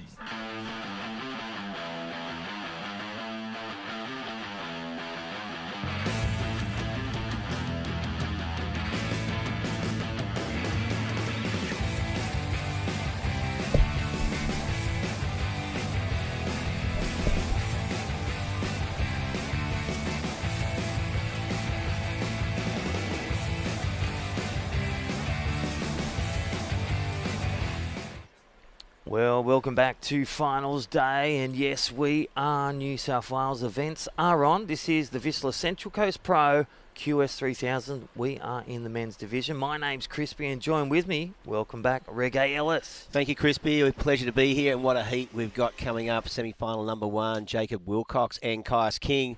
And, just watching that last women's semi-final from down there on the beach. There are some good waves out there. It is. There's some big sets still coming through up the beach. And, did you notice the North Shelley board riders will be pretty happy? You did. You picked that one. Yeah. Look at that. Just big, ugly waves up there. And, it's solid as, and they're still peaking way outside. Yeah, 3 to 8 feet on the face. You know, we call it as it is, and I'll tell you what, you get one turn out like there. my Soul Surf reports. You get one turn out there, you're winning. And I tell you what, getting it done, Macy Callahan, and I'll tell you what, the World Junior Champion, getting it done on the lefts again. She got it done in the finals at Barubie Beach, and then Evoca getting it done to the final to take on Molly Picklem. Thank you, Sisstrevolution. We'll be back with that final, but right now, this is the Vissla Central Coast Pro for the men's, and they are out there. These two titans, Jacob Wilcox, he just comes out of the gate like yesterday. I wonder if, who's going to get the first exchange. You can see them paddling around, staying together, trying to find the spot, trying to find the wave, but we have Papa King's young pup, and he has been grinding, just doing things right, learning these last 4 events, and that's what I've loved, the different winners in the men's and women's, but the consistency of some of these athletes. Yeah, for sure. The consistency is, as I say, cream rises to the top. But Caius is sort of at every heat sort of improving as we see. Look at this beautiful drone shot as his solid set coming through and swinging around. Jacob Wilcox taking off. Look, he's really deep, needs to get around this section. He does, throws it up into the lip. Oh, my gosh. Whoa, critical turn, and he made that, so... Made it. How was the oohs and ahs? Like, I was down the beach first heat as well. You can feel it. You can hear it. All the kids are down there, all the locals as well as the big surf fans. Yeah. And all those live too. Yeah, there's a big crowd of spectators down there. But I did notice they're playing at COVID safe, which is good. Have a look at the replay here. Bang. Critical turn. And he rode out of that. Gets... swamped at the end, but that was a completed manoeuvre. So, Jacob Wilcox stepped up a gear. He was like in 5th gear then, and he just banged it round. Well, back foot power, projection, and really landed it. And then the nice little hair flick as well. Yeah, you got to have the hair flick, that. It just makes it look a bit more polished. What do you reckon around that one? Nice. Day 6, judges, I feel they're going to just sit around the 4-5. One big turn because they don't want to box themselves in. They don't want to open too much. No. They want to be just right with the critical turning in the critical sections on a good wave. Well, you think, they don't want to box themselves in because they potentially we'll see 2 of those manoeuvres on one wave. We saw Jacob do that in the free surf this morning. So a lot of potential out there. The judges will be having a good think about this one. And there's that overview that... look at it. Beautiful. Shot. Yeah. Sunny Avoca Beach here on the Central Coast. Yeah, we had the local mayor representative down on day number 1, Terrigal, a member of Parliament, and again, beautiful drone images. Look at the rolling hills again. Yeah. Destination New South Wales. So, well, if you haven't been to Avoca, you're looking to return, check it out. Visit newsouthwales.com.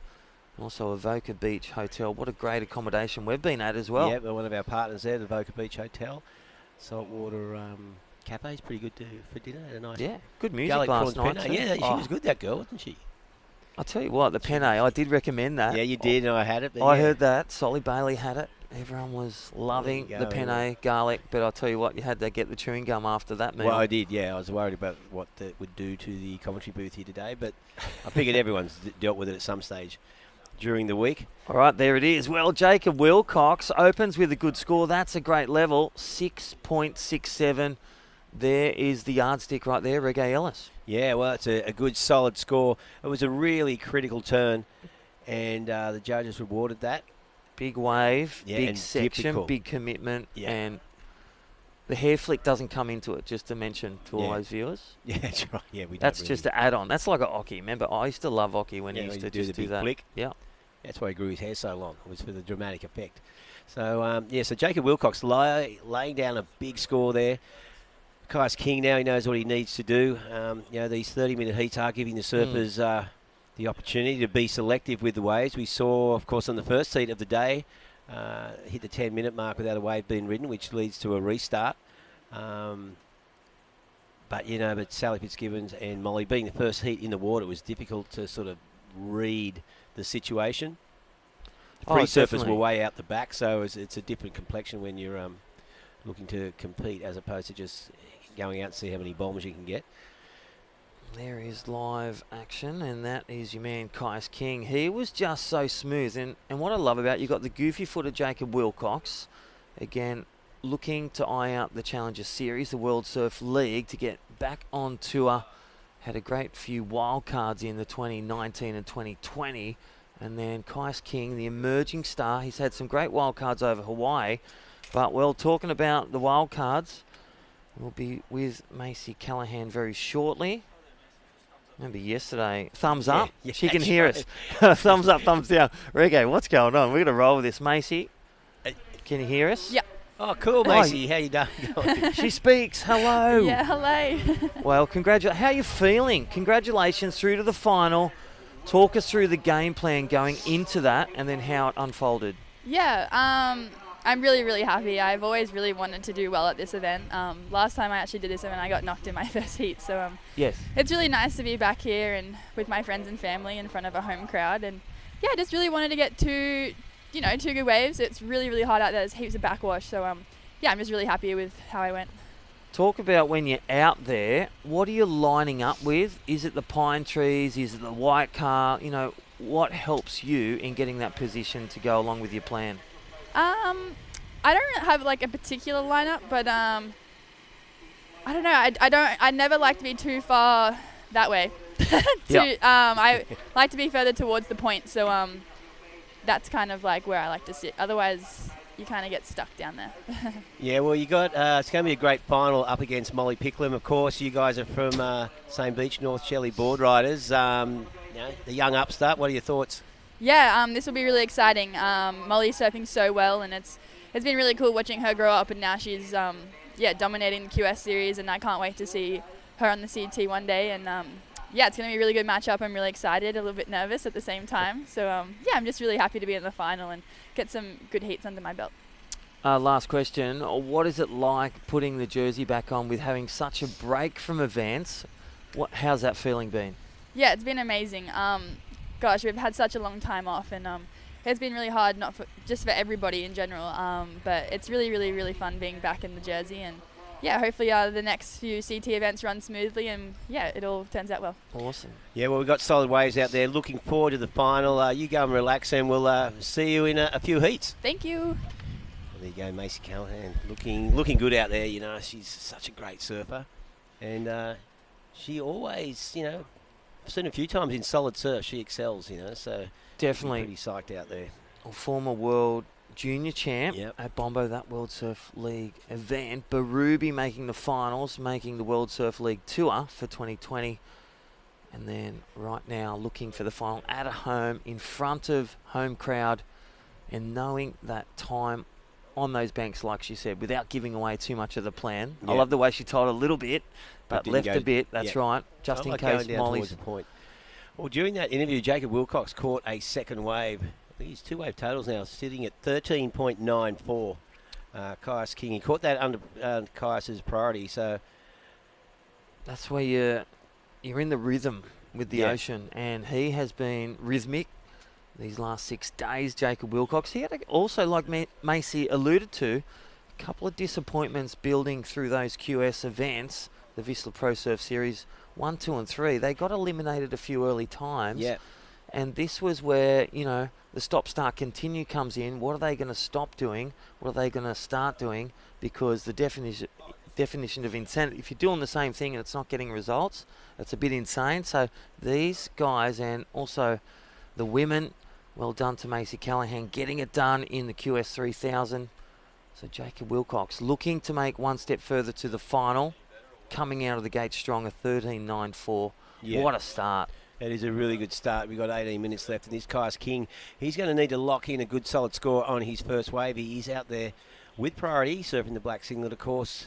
and yet to open his account. So tricky conditions out there. It's not easy to find a scoring wave, and Jacob has thrown down the gauntlet with a couple of good scores, and Caius knows he needs to lock in something similar on his first wave to stay in touch. So he'll have to choose wisely. Yeah, and you know, he's going to keep warm, he's going to paddle, he's going to stand on his board like you can see live action right now on screen of Avoca. This is the Vissla Pro Surf Series, stop 4, and it's great to have the support of Vissla, Sisstrevolution, and, well, Destination New South Wales. Amazing drone shots. Look at that live action. Sand Beach. Two competitors, and our next two, that's going to be Matt Banting from Port Macquarie taking on Reef Hazelwood. Emerging stars, Sunshine Coast. Well, those poor surfers yesterday, you know, they looked really sharp in those quarterfinals, and as did these two surfers. So, of course, we're down to the final day here of the and the final day of the whole Vissla Surf Series. Been running 4 events over the last 4 to 6 weeks. This one, the WSL QS 3000, carrying 3,000 points for first prize and $8,000. Prize booty. That's amazing. $30,000. Thank you, Vissla. Yep. Thank you, Sisstrevolution. And check him out on the website, www.vissla.com. New wetsuits, new clothes. Yep. Containers. They've been dropped in by helicopters. It's great to see. Bringing the helicopters in with the new Vissla wetsuits. Yes. Yeah, it's good. Yet all the new stuff is in store now. And, well, there you go. So, Jacob, 7.27 and 6.67. So, 2 good, solid scores. Caius King, he needs to get moving. He'll be looking to lock in a high 6 at least on his opening ride to stay in touch. We're at the 16-minute mark here in semi-final number 1 of the Vissla Central Coast Pro. What I do love is that 6.670 he opened with class, and you know, you want to teach your athletes to open building house by just getting 1 or 2 turns on a medium score. He went to town on a big set, risked it all, started with a 6.67 and, well, got the legs firing and also the focus firing, and a 7.27 picked up under priority. So Caius King just needs to get a wave around the 5.6 range to be within marching distance. We saw with Freya Prum, it's a lot of pressure when you're on the back end and you're needing an excellent score. A high 9 really puts the pressure through the thought process as well. Yeah, without a doubt. We see, well, a little set coming through here, and he's pulling the trigger. Yeah. Caius King now just driving off the bottom. He's going to hook it up critically into that lip, rides out of that one. Like it. Yeah, so just one solid turn. You know, will it match that 6.67 we saw from Jacob on his first wave? We'll wait and see, but when we check out the replay, you'll see just sets it up nicely and hooks it critically into the lip. So full closeout, but taking on that lip, I don't know. I feel it's a really good start in his 15-minute heat. He's held priority for about 12 minutes' time. He needed to pull the trigger, and that he does. A hit, and then nice little flick. Let's see what it comes in as. So needs a 13.94 combo, but priority now goes back to Jacob Wilcox. It's all about decision time for him now. How he places the next wave. He'll wait for either Caius King to come, but if a really good wave gets in the place, look at this one with the drone shot. Thank you, Destination New South Wales. Thank you, World Surf League. And see that free surfer out the back, just paddling out to that wide bomb. Yep. It's about 3 to 13 feet out there. Yeah, we'll just keep paddling up the beach. So, yeah, some solid sets coming through in front of the Shark Tower to our north, and solid sets coming through in front of the Pines in our competition area. And there's that shot in the red. That, of course, is Jacob Wilcox out the back with priority. And the 5.7 there for Caius King. So back on. Yeah, back on indeed. Now needing an 8.24 to move into first. So that gets him on the board. Marginally, just under a point lower than Jacob's first wave. Jacob, the advantage coming through is a little bit more critical, and the wave is a little bit bigger. But Caius will be happy to get things moving now. And at the 13-minute mark approaches, plenty of time in these 30-minute semi-finals, and I think we're looking at a 35-minute final for both men's and women's when we get underway. Yeah, it's great. Great time and support for the athletes to find opportunities, and we've seen that even with the first heat of the day, that big wash-through set that we just saw live on screen that went through. Look at the beautiful images. Thank you, Destination New South Wales. This is Avoca. There is North Avoca. That's been pretty empty lately because it's been big macking waves, and look at that swell around the 3 metre mark. Call that 7 to 13 feet. Exactly. Just charging through to the north, a big south swell pushing up the coast here in New South Wales. It's been a fairly consistent summer for swell, and it looks like Jacob Wilcox with priority, stroking into this one. Long wall ahead of him, just running down the line. Hooks it really fast out of the lip, and another one takes that lip. Oh. Unfortunately, just his board just gets buckled from underneath him there. And that was potentially looking like another good score. I just love how he flies into the wave. Nice angled takeoff. Let's look at the wave replay. Thank you, New South Wales Government. Nice little angle. Look at this. Strikes a blow right at the top. Nice back foot power. Low centre. And just stands a bit tall. Hits a few bumps. Yeah. And, well, he can afford those moments because he's in the lead with the top 2 scores. And, well, this one will be an opportunity. Key back on the table for Kais King. One wave at 8.24. Needs to be an excellent wave, a good-looking wave with good-looking opportunities. And he's going to need to go vertical 2 times. Yeah, exactly. To stay in touch, he needs to lock in that score towards the very good and excellent range. And that does come down from 2 turns, as Crispy said. So, Kais King back out there with 11.5 minutes remaining. I wonder if he goes for, this is where those moments, very good with his aerial manoeuvres, and that is Kais King from Byron Bay. Shout out to Papa King, Mama King and Rasmus King, all the kings of Byron. Even Danny Wills and all the Byron Bay board riders will be tuning in, supporting Kais King in this event, looking to go one step further into the final. And he's such a speedster, natural footer. Yeah. Always speeding around with Coach Duff, with the pack. Jagger Bartholomew, Yep. Freya Prum, a great little stable of surfers, and supporting, and again in this event, the Vissla Central Coast Pro, event number 4. All right, waiting patiently with priorities. Kais King of 5.7, looking to lock in his second wave. I dare say he's going to look for a wave, and this is where all that time, knowing what a wave's worth, knowing the judging criteria, all those moments. Now he's got to make those good choices and just clear the air, and know when a wave comes, I've got to extend to 5.7. Yeah. You've got to extend it by a couple of points. So, Kais King, the ball firmly in his court as far as decision making goes. He's patiently waiting at the moment. You see Jacob Wilcox just hovering around on the inside a little bit, seeing if there's any sort of opportunity a little bit further in to get it under Kais's priority. Kais King out the back, been one of the form surfers throughout the event, obviously, to get to this point, but sort of put on some great displays in the earlier rounds. We've had a good variety of surf throughout the event. This is the biggest surf we've had during the 6-day run.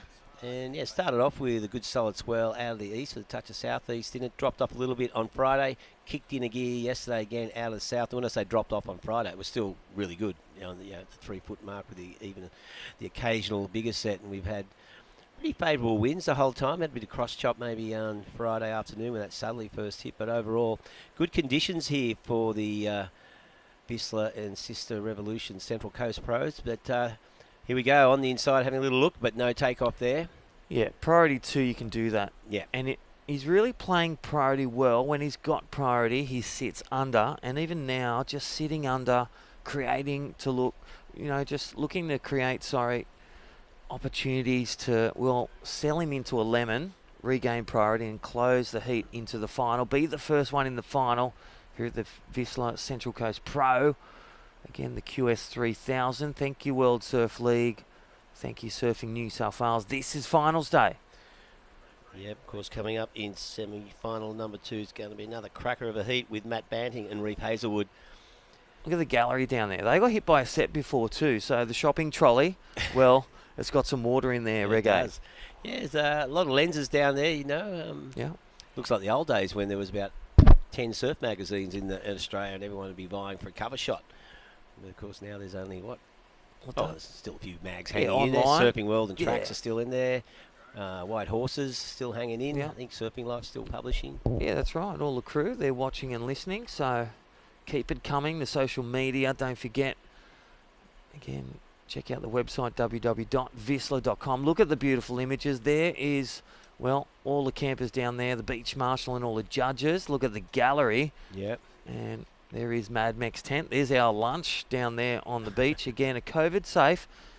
This is events on, spectators checking in, and also all our athletes every day. We service New South Wales in conjunction with Surfing New South Wales.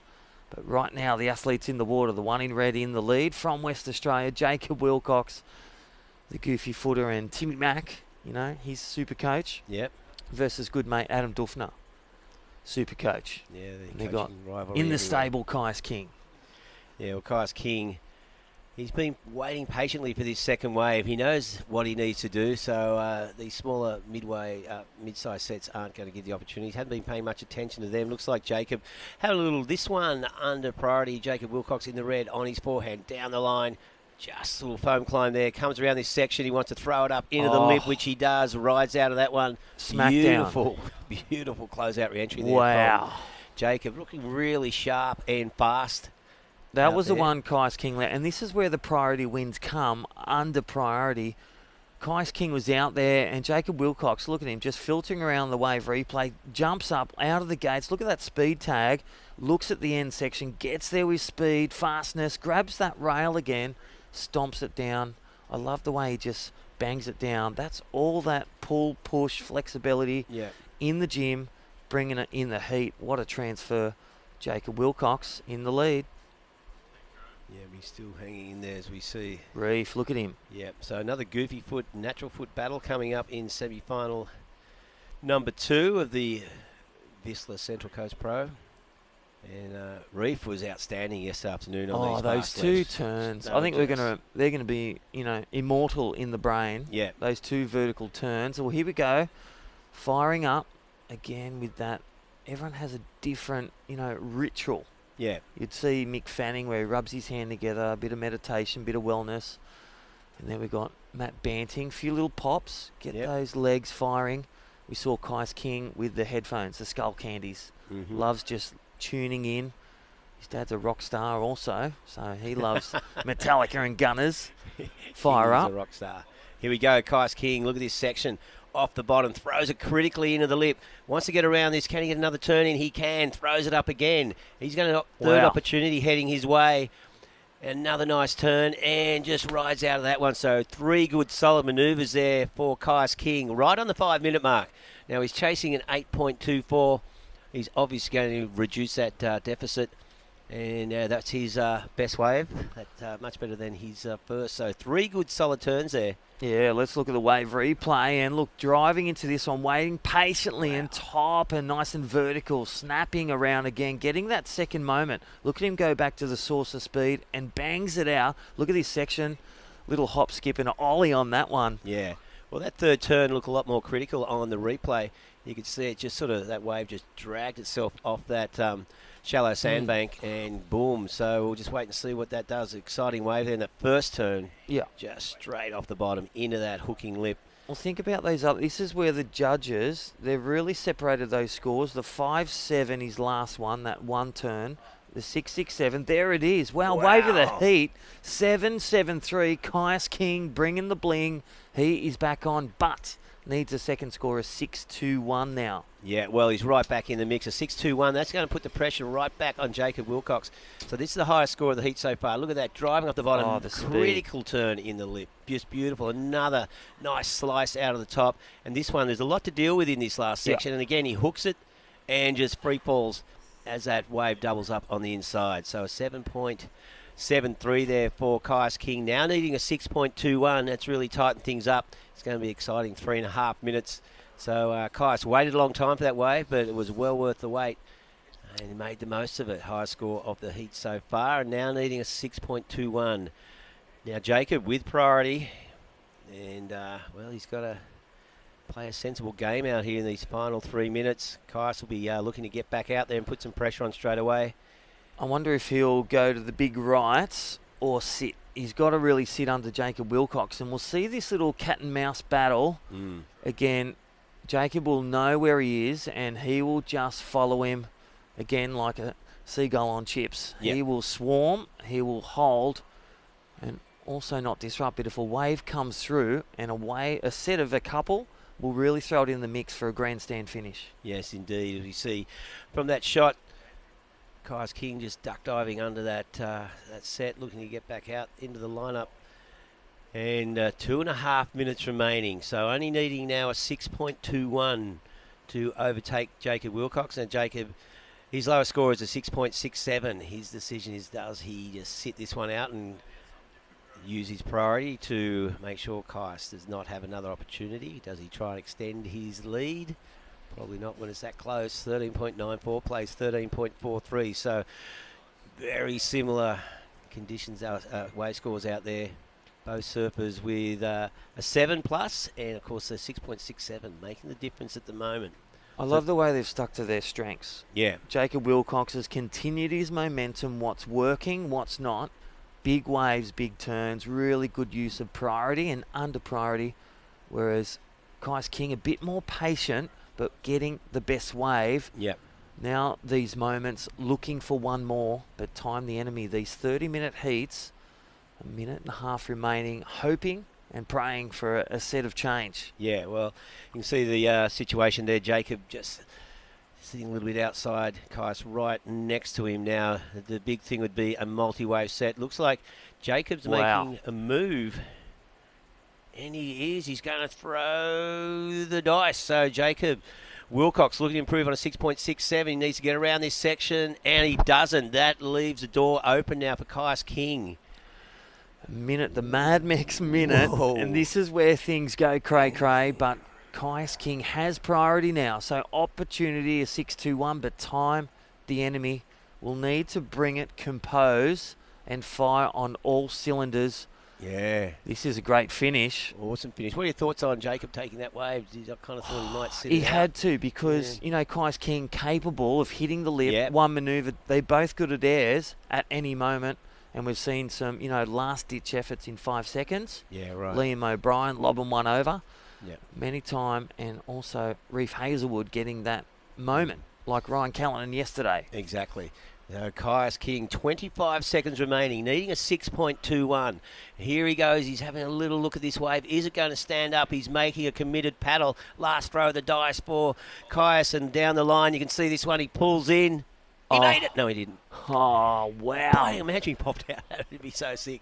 So he knew he had to throw the dice at that one, and with 5 seconds remaining, well, he's not going to be left wondering. He had a good shot at that, an awesome 7.73 on that last, previous to last wave, and on that one, just pulled in, looking for the barrel. He would have heard the countdown from the beach commentary team, and there you go. So Jacob Wilcox surfed a great heat, moves through to the final of the Vissla Central Coast Pro, and we'll be back with semi-final number 2 right after this break.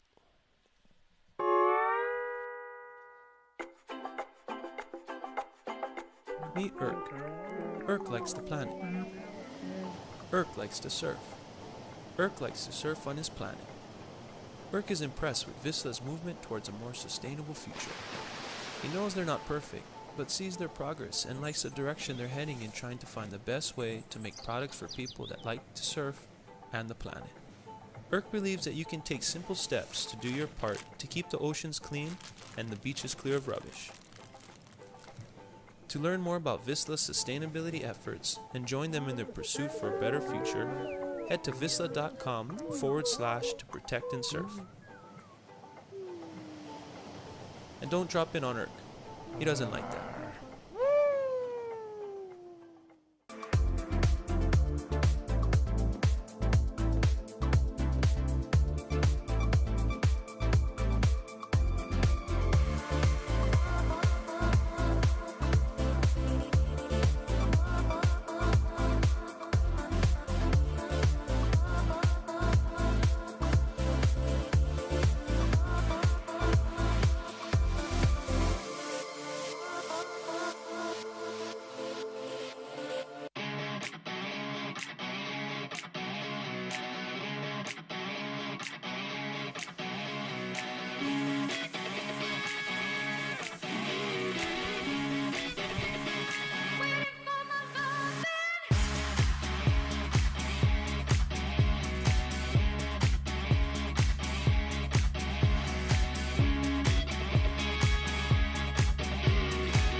the motivation.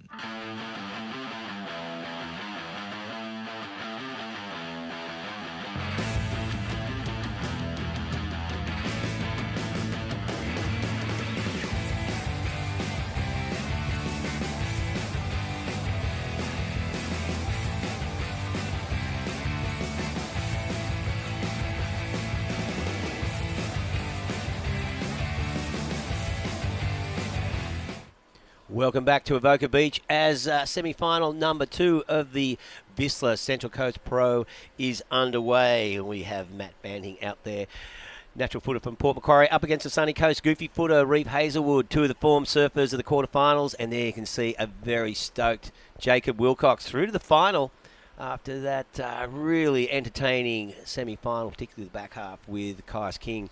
Kaius found the highest scoring wave of the heat with that 7.73, but looking right at the end, trying to chase down a 6 and just didn't find it. So, yeah, Jacob, he has been on fire as well, and he is the first finalist of the men's.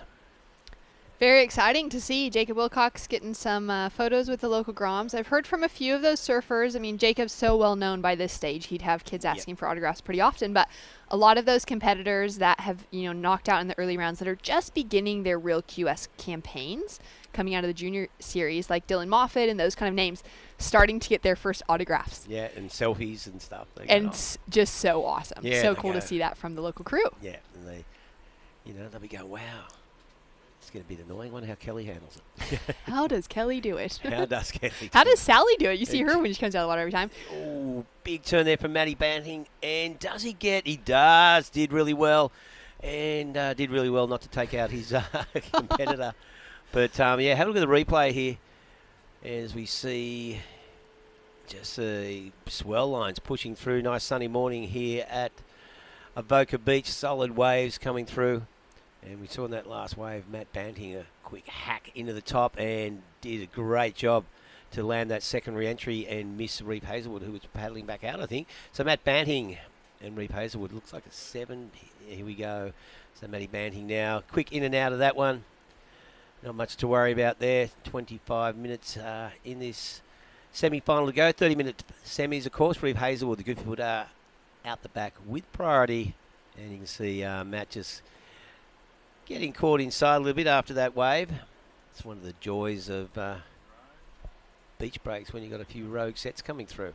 Oh, there's plenty of rogue sets on a day like this. As we have a look at the beautiful Avoca Beach, we're located here at the Pines today, literally just right underneath those 4 big pine trees. Great setup from Surfing New South Wales and all the crew to make this event possible. And what an amazing location it's been for us to spend the week, Reggae.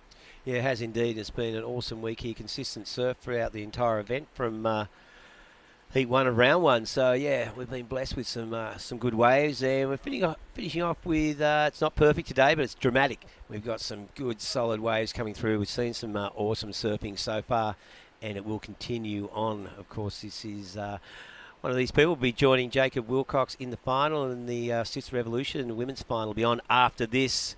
And that is starring a couple of local surfers, well, both from North Shelley up the beach. Macy Callahan up against Molly Picklem. So, yeah, it's happening here at Avoca today. Yeah, that's going to be an excellent matchup on the women's side of the draw, especially that those two would have grown up surfing against each other. Macy a few years older than Molly is, or just by a couple of years, actually. So pretty much could have been competing each other quite a lot as children, now growing up as young women, attacking it to the championship tour.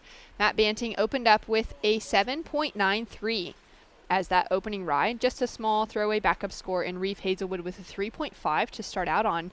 And as we wait for that next set to roll through, a big congratulations, Jacob Wilcox. You are into the finals. Yeah, thank you. That was pretty fun. Bit of an unconventional way to get through a heat, but I'll take it. Yeah, it was good fun. Yeah, well, Jacob, there was some solid sets coming through. That first wave, just one manoeuvre, really critical turn. You scored a high 6 for that, and that ended up being the difference. Yeah, that was I thought that wave was going to maybe pull back a little bit. I just had a lot more energy, and yeah, I always knew it was going to be tough with Kaius needing probably an 8. He's been dropping 8.5s the whole event, so it was definitely game on still. So yeah, it was a fun heat and happy to be into the final. Yeah, it was an exciting finish. You know, he locked in that 7.73, wasn't chasing a huge score. Now, you made that decision to take that wave right at the end. What did that wave look like from your angle? It showed a bit of potential? Yeah, it looked actually pretty good. I was just too deep, so probably, in hindsight, Kaius would have been way too deep as well. So I could have just let him go up, but it's always hard. There wasn't many waves that came through with a good kind of TP on it. That one had a good shape, I thought, but yeah, it was just a little bit too deep. But yeah, it's getting really fun out there. I think it'll be fun for the finals. Yeah, well, we'll go let you rest up because it is going to be a tough final in these solid sets. So congratulations on the surfing. It's been outstanding throughout the entire event, and we're looking forward to watch you against the winner of this heat. Beautiful. Thanks, guys. There you go. So Jacob Wilcox, he is looking really solid out there. He's just surfing so fast and powerfully, and his timing has just been amazing with taking on the lip consistently as it hits this shallow bank. I've seen him just pull off some outstanding closeout manoeuvres, the wave just shutting down, but it doesn't seem to worry him too much. Yeah, not at all. I mean, each one of these, the three that are left in the draw, Matt Banting and Reef Hazelwood currently have been they've been on attack on these lefts. Reef Hazelwood looking really in form on his forehand yesterday. Yep. He was kind of that outstanding surfer that was going just that step ahead in that end section commitment. Yeah. So surprising that we didn't see him breaking boards. Yeah, we thought he was going to in that last quarterfinal, didn't we? He was committing so much more than what we'd seen from everyone else that we thought was committing, as we see that check off the top. He's caught a rail down there and falling as he came out of that turn. So Matt Banting, of course, at 7.93, huge score to start the heat with. And we saw during that interview he had that shorter wave, a couple of hits for a 4.5. And Reef's first wave at 3.5. Again, Matt Banting now throws it up and over the lip. Good section ahead of him, drives it around, slicing turn into a third one, just takes on that lip pretty casually and finishes off there in the white water. So Matt Banting, nice critical turn to start that wave and looking to improve on that 4.5. As we have another look at it, so climbs up into the lip on that first turn, big swooping carve and drives off the bottom. Like you said, just so easily floats that finish down. Yep. And he's looking really comfortable. Matt Banting has made it into finals day here at Avoca for the last 3 years consistently. He's made it into the actual finals the last 2 years. 2 years. He came in second to Connor O'Leary in 2019, which was so reminiscent of this heat because the point was firing. Yeah. The women's final ran at the point, and then Connor and Matt in the final drove themselves over to this left. Right. And it was really similar to what we're seeing today, like big, heavy lefts. Connor came out on top with a 10 and a 9.5 to take the win. But Matt Banting in that heat, which would have won him any other final probably of the year. Yeah. With an 8.17 and an 8.07. Wow. So that was what a like final. the battle of battles. Yeah.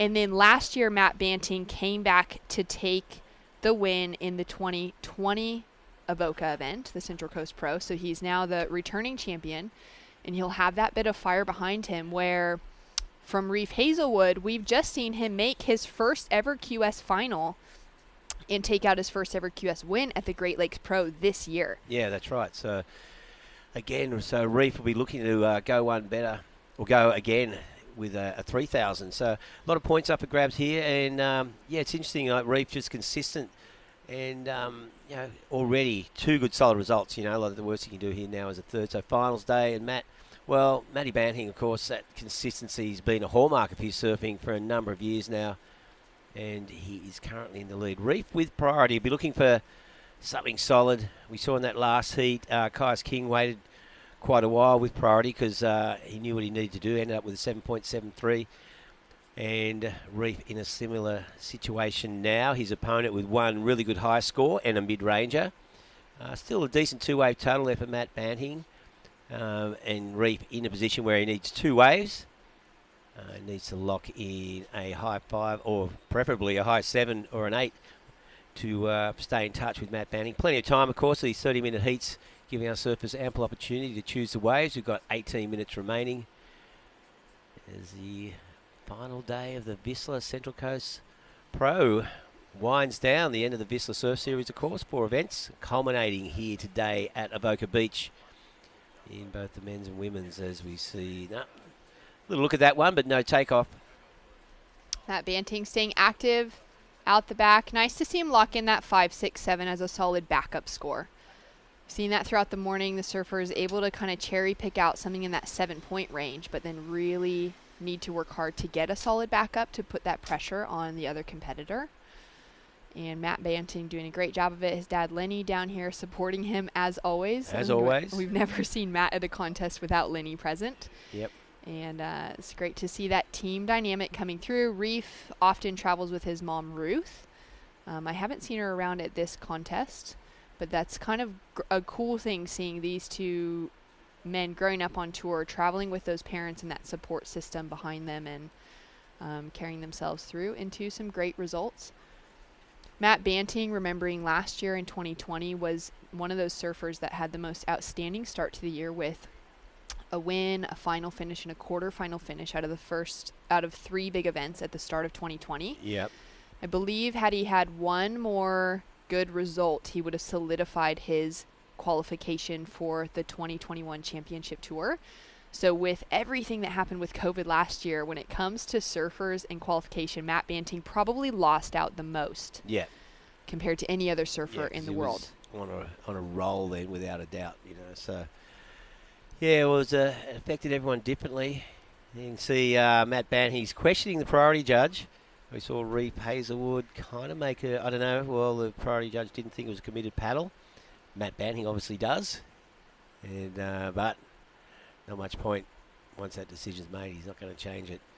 So Reef Hazelwood with priority. There's Matt going. He paddled for a wave. But Reef just sitting calmly out the back, not worrying about that. And you can see Matt still get quite agitated with this. Yeah, he's really having a look back at the judging tower there.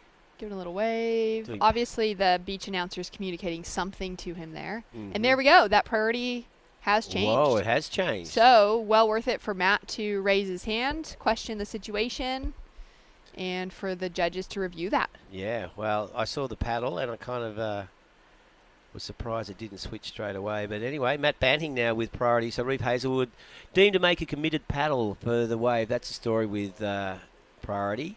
If you go for a wave and fail to catch it, so you'll often see surfers make a subtle look at a wave with a couple of light paddles. But when you put the pedal down, so to speak, the priority switches back. So Matt Banting was getting quite theatrical about that, claiming priority, and he has now received it. So we'll see a paddle now. And there you go, Matt Banting into this one, shuts down. So for all that, it really hasn't amounted to much at all. Priority now back with Reef Hazelwood. I think Reef did a good job selling Matt into that wave. Yeah, that was some good competition tactics on both sides. For Matt to raise the question, what's gone on with that last paddle from Reef, where Reef maybe thought he got away with it. Yep. But then for Reef to play the same game back. Yeah. To throw that pressure on Matt and make him commit to a wave that's just going to be a closeout. Yeah, so the 14-minute mark, the priority switches back to Reef Hazelwood. He needs to get moving now. He needs to lock in a decent score. Currently he's comboed, but with a 3.5 and a 1, he'd be looking to get rid of those regardless of Matt's situation. But Matt Banting with that 7.93 on his opening ride. A big score, as we didn't see the high score in the previous semi was a 7.73. So Matt in a good position, especially with that 5, 6, 7 backing him up. If he can jump up, turn that into his next wave into a 6.5, he will be in a really good spot. Now Reef Hazelwood out there trying to find that right wave. We've seen him throughout this event, usually with 2 good solid turns and laying down scores in the 7 to 8 range. And at the moment, though, he's had limited opportunity. Just that 3.5 on a quick wave, and then the 1 was a quick shutdown. So Reef Hazelwood. There's a lot on the line for Reef this year. So he's one of those surfers whose main goal was to qualify for the Challenger Series, but then his second goal to that is to advance through that Challenger Series to qualify for the Championship Tour for 2022. Where Matt Banting's already pre-qualified for the Challenger Series out of an excellent start to the season last year. So for Reef, like, there's a lot of points on the line now. Semifinals, he's done really well to make it this far and to really solidify himself for the opportunity to then be in that qualification conversation come the end of the year. Yeah. And yeah, it's going to be an interesting year to see how it pans out. You know, there's still a lot of uncertainty, of course. We're all hopeful we'll see that Challenger Series get underway and the regional areas be able to run enough QS events for their surfers to qualify for that Challenger Series. And of course, the CT at this stage, well, there's a lot more certainty around that than there was a couple of months ago. We have 4 events here in Australia. I think the World Surf League chartered jet is in the air on the way here to Australia with international pro surfers, men and women pro surfers, and a number of WSL staff. And they'll be going into 2 weeks quarantine. They'll just be hanging out playing tennis against the wall like Dave McCauley. I mean, that's one way to approach quarantine, isn't it? Exactly. Yeah, so there you go, 11 and a half minutes remaining. Matt Banting still in the lead. Reef Hazelwood patiently waiting for that decent scoring ride. You can see a 3.5 and a 1 is what he's holding at the moment. 2 throwaways. And he's had priority for probably the last few minutes. He had it, then he lost it, and he got it back. But, during that period, has not been able to find anything decent. Meanwhile, Matt Banting having a look at this one, taking off deep, a long wall ahead of him. He sets it up. Big hook into the top. This smaller inside one gives him the opportunity for a second hit on the lip. Whether or not it's going to improve his 5.67. You'd be hoping it does turn the screws a little bit further on Reef Hazelwood. And Reef starting to get to the pressure zone. 11 minutes remaining and he needs 2 waves. Yeah, Reef really needs to step up at this stage. We've seen him drop in some excellent scores.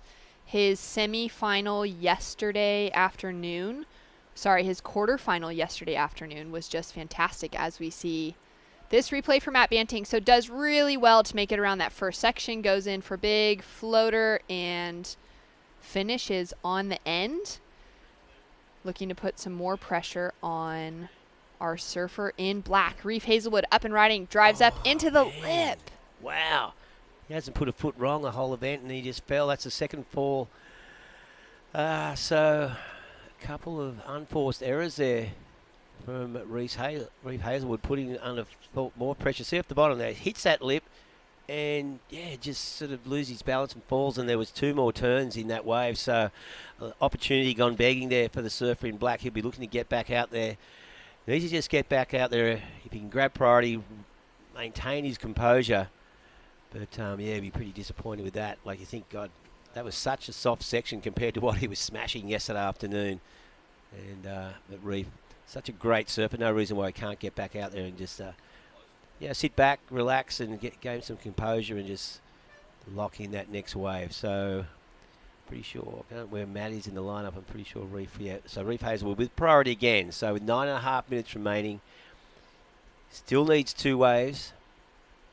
And just looking at this set as it's, looks like it's going to stand up. Hard to tell on this angle. No, maybe backed off again. Yeah, backed right off. Yesterday's quarterfinal, Reef absolutely peaked. He walked away with the highest heat total that we've seen in the event with a 17.5. He had an 8 and a 9.5 as his last 2 waves of the heat and was dropping a 7 from his score line. So he certainly knows how to work out this lineup, but now the pressure's coming down to it. He has not been in rhythm. Semifinals, a lot on the line. Points, there's prize money on the line. There's that Challenger Series qualification that he is so hungry for. And he's sitting with just a 3.5 and a 1.2. He's in a combination situation to take an advancement into the final. Yeah, he's fallen on 2 waves that had a fair bit of scoring potential. And now Reef, he's just looking at this one. I don't think it's going to offer any opportunity. Just a long, drawn-out wave. It's going to a bit of wobble in. It'll close out when it hits that bank. So no interest there from either surfer. You see Matt just to the south of Reef, so just a few metres away. Reef Hazelwood now with 8 minutes remaining. Still needing 2 waves, so realistically he's got to lock something in solid, and he's got to do it in the next couple of minutes if he's going to have any chance of reeling Matt Banting in the final 5 minutes of this heat. So 8 minutes to go. Reef Hazelwood with priority, just searching for that wave. And it's this stage we've got some sort of wobbly mid-sets coming through. Bit of a lull in the action as far as the solid sets are concerned. That tide is dropping out for the next hour, so it's currently 10:03 here on the east coast of Australia, New South Wales, and low tide is at 11:15. So it's going to be interesting to see how this lineup continues to shift with a strong paddle from Reef Hazelwood. Uses priority. Frothy, sandy section opening up in front of him. He's just doing his best to stay with it and gain some speed. He's going to look for a solid finish on the end. Can he ride out of it? And there we go. He may be right back in the game. Yeah, well, you saw Reef just running down the line through that frothy section, just smacked that lip with a nice air reverse to finish. And, yeah, good start to that wave with smooth hack. And then he had a lot of frothy whitewater to deal with. You'll have a look in the replay here. And look at this thing. It's pretty ugly to start. Just gets a little turn there. Just a half turn. Now he builds down the speed. It's racing down this section. Gets ready to throw it. Throws the air and rides out of that one. And should get him out of combo. It does, a 5.17. So now needing an 8.43. So Reef Hazelwood, a 5.17. Just really a one manoeuvre away. That first turn was just a little check turn in the froth. He really committed to catching that wave, and the wave before it left a lot of chop and whitewater in front of him. And now we've got Matt Banting out the back with priority. 6 minutes and 20 seconds remaining. So Reef Hazelwood back in it. We saw him yesterday throw a 9.5 in his last wave in his quarter-final. He's now being asked for an 8.43 if he's going to overtake Matt on one wave. Big ask, but the waves are there. It's a big ask, but we were waiting for him to go to the air. We know that's really his strong suit. He's had a couple of really good results in the Red Bull Airborne specialty events. He had a second place finish to Italo Ferreira back in 2019 on the Gold Coast, and a third place finish in France to Ian Crane, who ended up taking out the win. So we know that Reef has some really special stuff up his sleeve. He's also been running some air camps, Reef's from the Sunshine Coast, for grommets on the sunny coast. So he's pouring back into that local community. But imagine that, to be able to keep that talent and that creativity of knowing how to execute airs and now start teaching it. He'd be thinking about it so much. Yeah. He'd be thinking about how to attack that for someone that he's coaching in these kind of situations, and now for him to be able to bring that to the table. It'll be interesting to see. 5 minutes on the clock. Will we see him go for something even bigger, or just one of those really big front side hacks? Yeah. Well, he's going to need two front side hacks to get the score he needs. Like 8.43 is a big score. Although, just half a point more than the 7.93 you saw Matt catch on or get rewarded on his first wave. So he needs a similar wave to that one where Matt had the opportunity for two big, massive turns. And Matt Banting in a good position, though. Reef chasing a solid score. Matt with priority, only 4.5 minutes remaining. We saw in that last heat, Jacob Wilcox saying, Wave sort of stepped up, had the sort of TP look about, a bit of an A-frame, so he thought he'd go for it, but it shut down on him, which gave one last chance for Kais King, but for Jacob's sake, it didn't come through, luckily.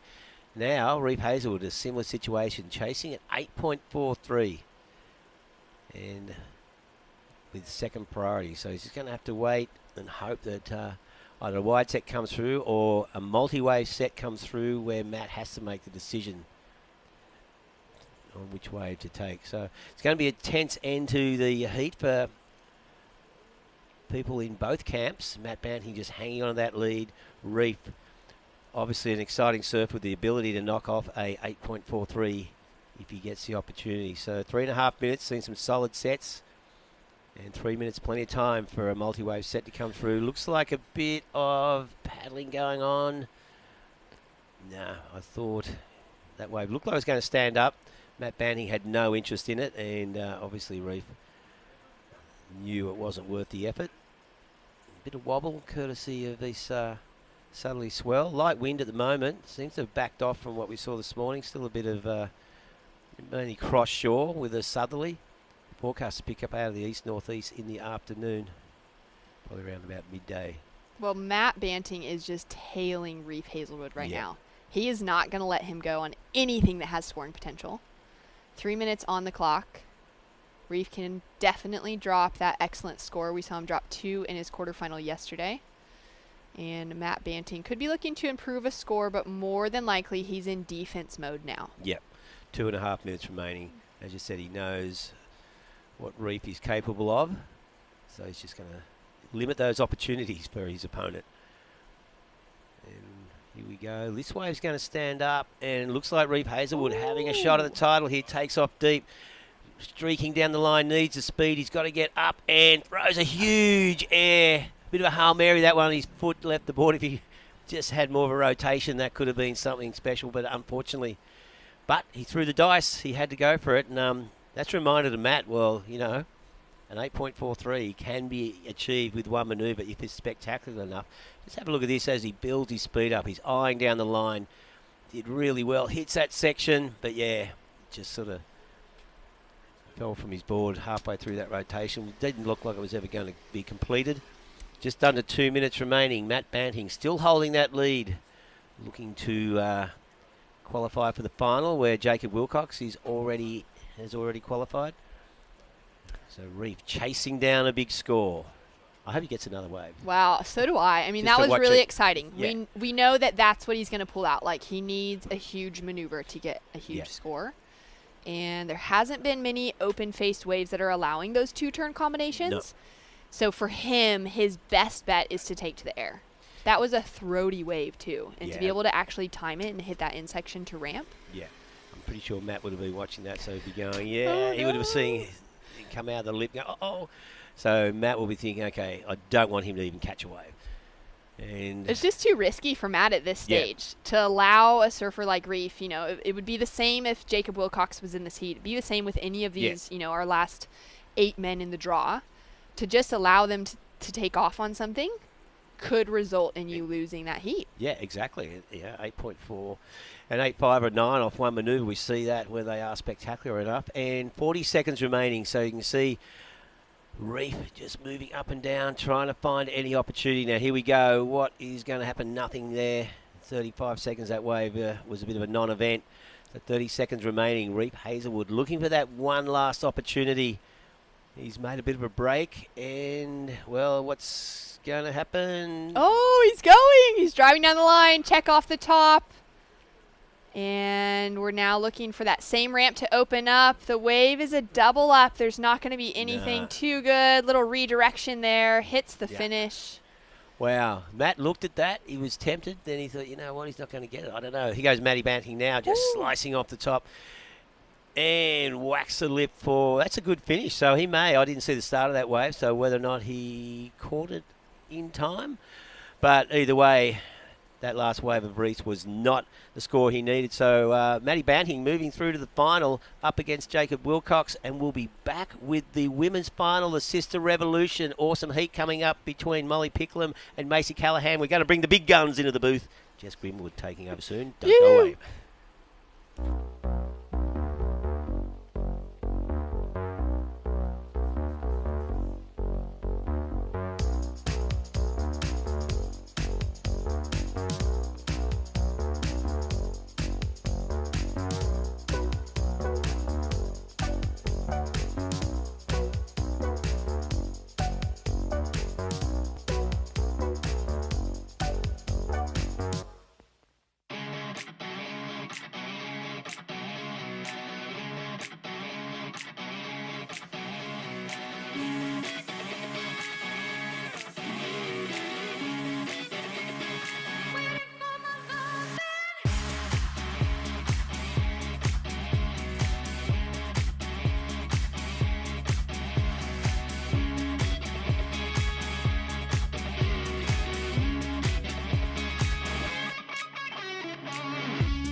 And welcome back to the finals. The Sisstrevolution Central Coast Pro. Macy Callahan up against Molly Picklem. Molly Picklem in red, Macy in black. It is going to be a battle to the finish. 35 minutes on the clock.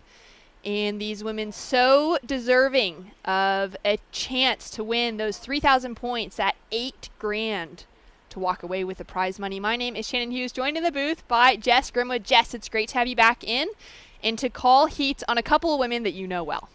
Yeah, this is a massive final. I mean, for the event, Shannon, and for the community here particularly, these two women, really big names, great role models for the up-and-coming surfers and the juniors and even the old crew around the Central Coast. So I'm so excited. It's the final event. It's the finals now for the women, and this is going to be a really, really good contest. Oh, it's going to be so exciting. Like you said, just both of them would know this wave so well, and they would have such a great support crew. So many of our crew this week that have been traveling from around the coastline of Australia have a coach, have a few friends traveling with them, maybe a parent. For these two women now, they've got home behind them, and it's going to be such an exciting battle. It's giving me I'm getting chills just thinking about it. The two locals battling it out at their home break. Yeah, so Macy originally represented Avoca Beach board riders here right on the shore. She would have grown up competing in the monthly contests on this particular bank at the Pines. It's generally the running spot for that club. And on the other end of the draw, Molly Picklem is from North Shelley, of course, and Macy actually changed Board Riders Club a fair few years ago and now represents North Shelley as well. So both of these women often get the chance to match up in practice heats and in a lot of training conditions. Molly spends a lot of time down here also with her coach training, so this is going to be so well matched, and they know this bank so well inside out. I mean, this is the Pines. This is kind of what it looks like every time we have a big south swell here, Shannon. It's so reminiscent of the finals day that we had here, Jess, back in 2019. We saw these big lefts reeling off at the Pines. The point was kind of working. We saw the men's final surf right out here on the left, so it's great to see those similar conditions coming back together for us. Hello to you walking back home. Shannon Hughes, Jess Grimwood in the booth. And an amazing women's final for the biggest event of competition here at the Vissla New South Wales Pro Surf Series. Yeah, I mean, this is the QS 3000, so there's 3,000 points on the line for both of these ladies. I know, particularly for Macy, going into that Challenger Series conversation for the World Surf League, this is going to be really important for her. Molly's already looking good for that Challenger Series, so this is maybe a little bit of a notch in the confidence spell going into that championship tour qualification that she's been chasing. And Macy's already in that championship tour space, so she's, competed in Maui, competed at the Maui Pro already, started off a great return to competition after a funny 12 months off. And so for Macy, there's not so much pressure. It would be great for her to get into that Challenger Series conversation, but she's got so much focus already ahead on the CT coming back to Australia. But then for Molly to start working towards getting in that qualification conversation. She's had a couple of years on the QS now, really started to blow up at the end of 2019. Port Stevens, she was an absolutely outstanding surfer at that QS 6000 that used to run at the finish of the year. And it's great to see these two with a strong matchup now in the finals. But it's been quiet, 5 minutes down, 35-minute finals, and no waves caught yet.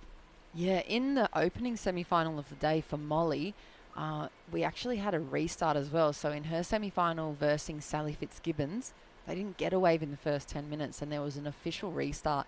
So an extra, another 30 minutes put on the clock, and a fresh start for the first semi. So she's dealt with these challenging conditions. I mean, it's very solid, very chunky looking south to southeast swell rolling around here. So it's probably only one in every 3 sets that comes through the contest bank that really lines up properly, and that extra 35 minutes for the final is going to be really nice. Having a look at this beautiful one coming through, and first wave up and riding on her backhand, driving into that first turn. A little check for Macy Callahan, and decides to kick out. Yeah, so maybe just getting the toes stuck into the wax nice and early. She did a similar thing in her semi-final. Coming into this final, just getting the ball rolling. Here goes Molly having a look. I mean, I've seen so many tactical and technical calls being thrown down already on finals day this morning. We've seen blocks before priority is established. We've seen the restarts. We've seen suspended priority with the wash-throughs for the other women. Here's the wave replay of the first of Macy. You just wait until she lines up. One of these sections, I mean, that wasn't the section for her. She decided to opt out, regain her position in the lineup, but wait until she's able to connect with that backhand right in the pocket. I mean, you can see the work she's been putting in the off-season, and she has just been looking so sharp coming into this, Shannon. Yeah, she's really put in so much work. Of course, originally from this area, local break here at Avoca, but residing on the Tweed coast, as we see. A tough takeoff for Molly Picclum. Uses priority on that one, though. Little tactics there, Jess? Yeah, I mean, she'd already committed halfway riding down that face, so she had to go. I don't think she's going to take that too heavily into her finals playing. She's really, really good at brushing off things, and she really rises to the challenge. She's always the first to have a laugh at her own expense, so I think she'll probably just laugh that one off, get back out the back and look for the wave. I mean, don't get me wrong, she is a very tenacious competitor. She's well known for that really aggressive competition attitude. And I think that comes mostly from, I mean, her work with her coach and her sparring partner. I mean, it's none other than Tyler Wright, Shannon. I mean, what a setup, you know. There's no surprise that Molly Picklum has risen to the occasion in this event, being that she's got that kind of team behind her between Tyler Wright and Glenn Micro Hall. Yeah, and Micro's a local here too, so I think that a lot of their training throughout the week when competition isn't on and Molly's not on the road, it's done right here at the Pines or up and down this stretch. And a strong paddle for Molly Picklum. Finding connection on her backhand. Great opening turn. That wave shuts down, but she's got a score to come through on the board. Yeah, I think that's going to be the best wave of the heat so far. It was a full maneuver, nice bottom turn. Connects with the top. Let's have a look at the wave replay here. Sets up right here, doesn't drop all the way to the bottom because you can see that section running off a little too quick, so she doesn't want to be late and she wants to capitalize on the single maneuver. So that score will come through, and let's see what it locks into the system as. All right, priority sitting with Macy Callahan at the back. 26 minutes on the clock and a score to come through for Molly Picklum. It is such a tough battle between these two. Like you mentioned, Molly Picklum has Tyler Wright in her campaign. Tyler took out the win for the Women's Maui Pro, which was finished up at Pipeline. And I think for someone like Molly coming through, for Macy to have seen that, as we've got a score now, a 3.67 on the board for Molly Picklum for that last wave, so drops in as the highest one. To think of where women's surfing is heading, for where Macy, with years to go on the championship tour, for where Molly could be with her career and opportunities to surf waves like Pipeline on the line, it's really exciting to see. Yeah, it's really cool to see this. I guess it's the revolution and the evolution. It's aptly named that Sisstrevolution. It's perfect. But it is this work in progress that's been for women coming in and reblazing these paths in surfing. I mean, to have somebody like Tyler Wright leading the way for someone as young as Molly, I mean, they match up surfing-wise almost, you know, power for power at the moment. So it's just, Tyler is such an authentic human and an authentic athlete, and the best role model for these young women. As we have Macy driving in on her backhand. Nice swooping arc to start off with. Eyeing up this second section. Nice and patient. Will she be able to foot on a third turn? She doesn't, but what a dynamic couple of turns to start with. Oh, yeah. And Macy's backhand is, I'm probably going to say it's her strongest asset in her surfing. Have a look at the wave replay. Drops right to the bottom. Manages the bump too, because this is big challenging conditions, and there, that rotation, that upper body movement, the way she puts the power behind the rail when she does it, it's beautiful backhand surfing. It's so good to watch from the shores, and yeah, she's looking really, really finely tuned for this upcoming CT season. Well, those were the waves that we've been seeing throughout the morning. That left that offers that moment extra for a second turn for that connection, as we have a look at some of that spectator crew down here to support the local women. Oh, there's such a crew of locals. There's, I mean, the whole of the North Shelley board riders are down there. I know they've got the flag bearers, and I mean, it's a double board riders final for them. So for these young athletes, there's all the young men and all the young women, plus all the parents, for them to be watching this unfold for the World Surf League. It gives that benchmark for everybody coming through this community. You know, originally it was the Avoca Beach board riders that set the mark with people like Wilco and Ace Buchan, and even Ace's sister Jessie Buchan was a top level surfer back 10 or 15 years ago. So to reset and just remind the whole community this is the type of surfing we can produce here on the coast is pretty incredible. And there's a 7.67. We saw it coming for last of Macy Callahan, just matching up with those top waves of the day, those left-handers with those two-turn combinations. She knew exactly what she was looking for on that one.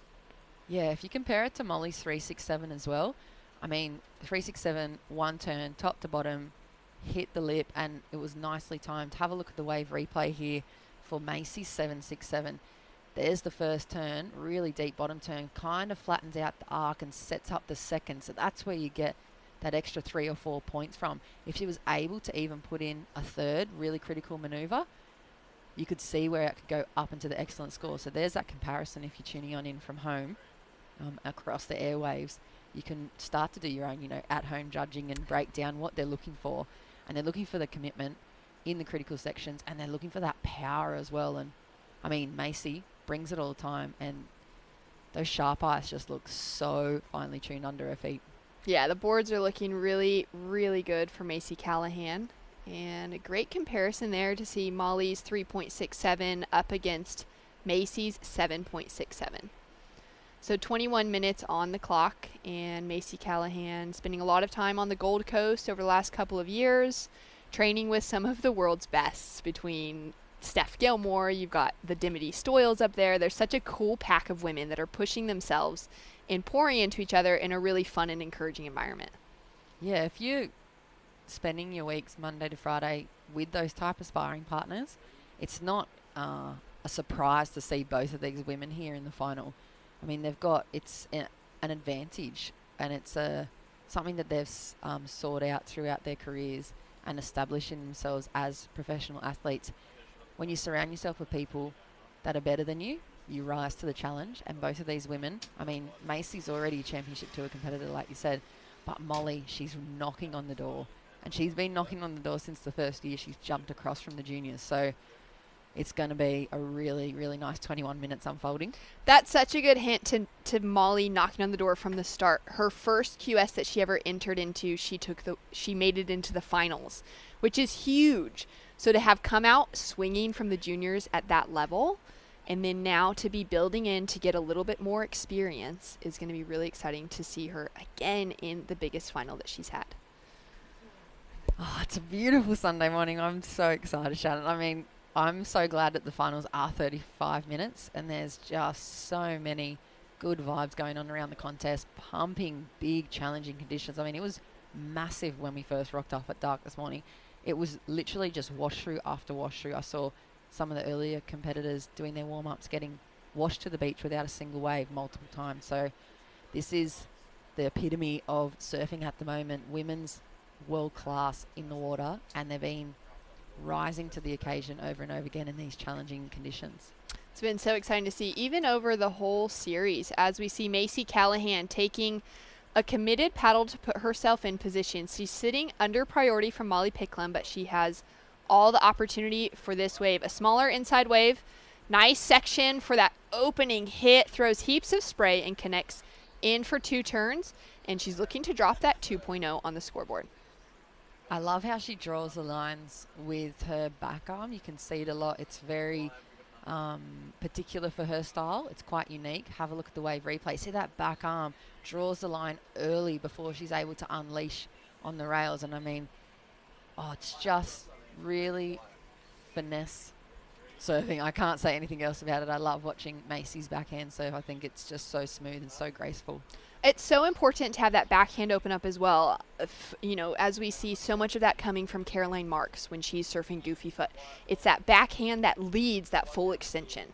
Yeah, that's a really good matchup, thinking about Caroline Starr and Macy's. They have got very similar backhand use, and I've never actually placed them together in my mind because, I mean, Caroline the Goofy Footer and Macy the natural footer, so I tend to not compare them. It's too hard to use the flip mirror with the replays, but that's a good comparison for them. Yeah, well, it's been great to see Macy's backhand really snap through. She's always had it there. I think it's what's qualified her for the championship tour, especially in a lot of those big heavy beach breaks. We've seen her with some really great results through. She made it into the finals back in 2017, 2018 in France in some big beach break stuff. But to see Macy's backhand coming alive and Caroline Marks gets the nod for it so often, but I think that we need to pay attention to more women to really see how that backhand attack is such an important part of their style and the power that they're bringing. Yeah, I think also when I look at Macy's and when I think about Caroline's, I think Macy is a smoother, more flow, more graceful approach.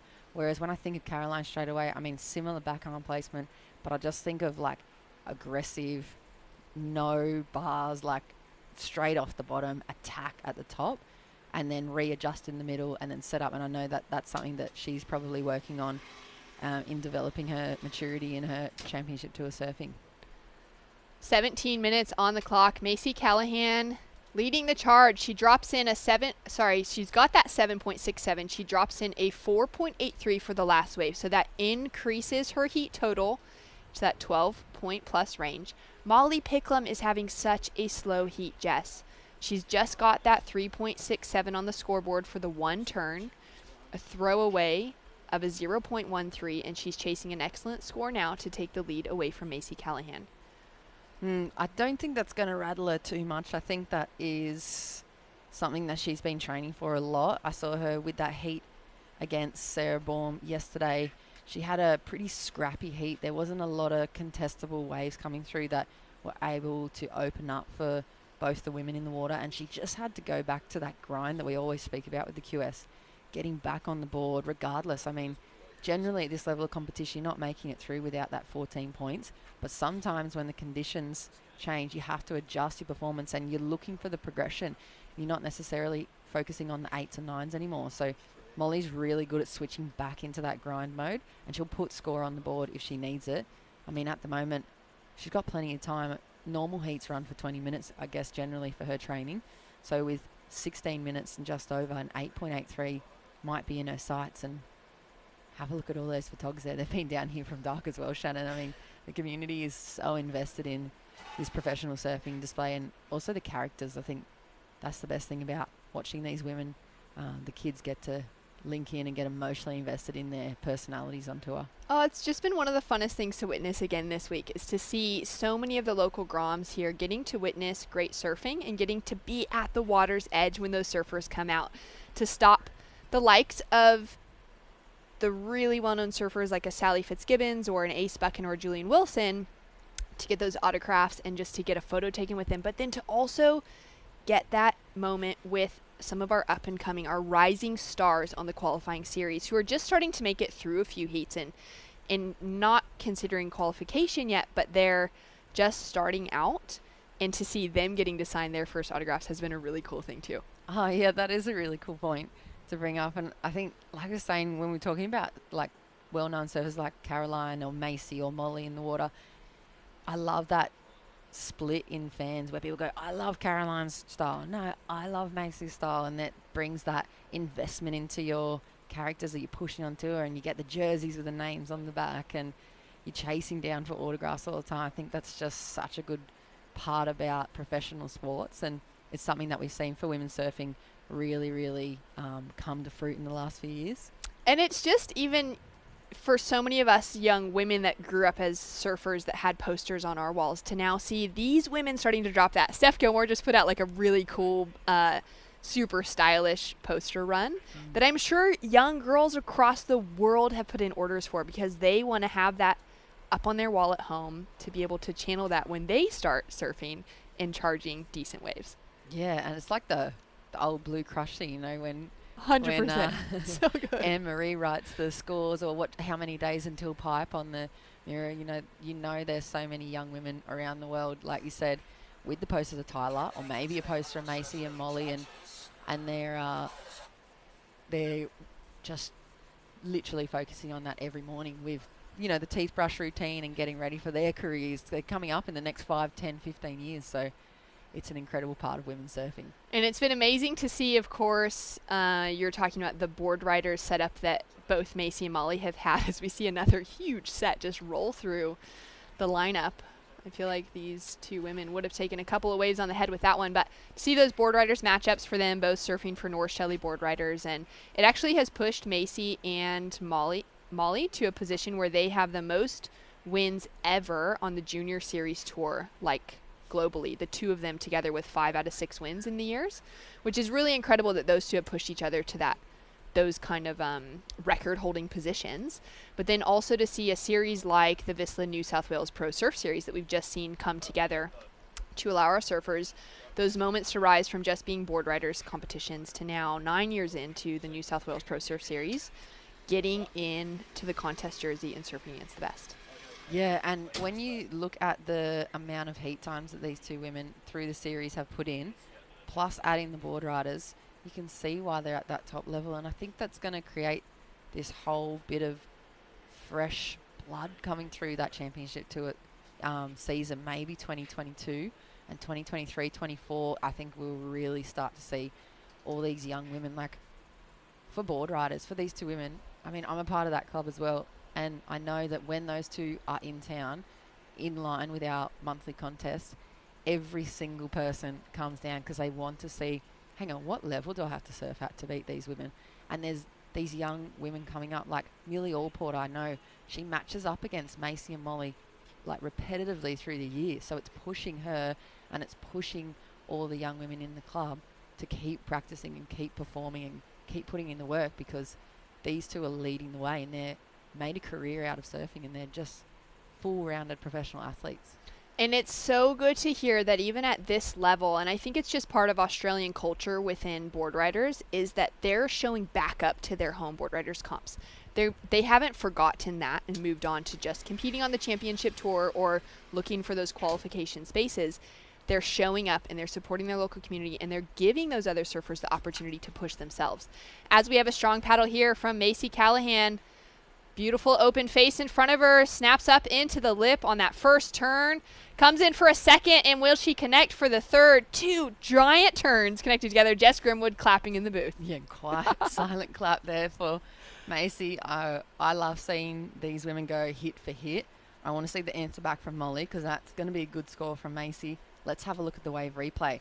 This first turn, straight up into the pocket, so well timed, looks really light as well, and then pushes through the rail, almost a little bit of a dab and a claim on the shoulder there at the end. So I think she's feeling it, and she's looking in flow, and she knows she has to step it up a notch. And the answer back from Molly Picclum, straight into the lip, drives around into that second section, and she's going to ride out of it, stays nice and low, and we've got a battle on our hands. Scores to come through for both Macy and Molly. Jess, your thoughts on that exchange?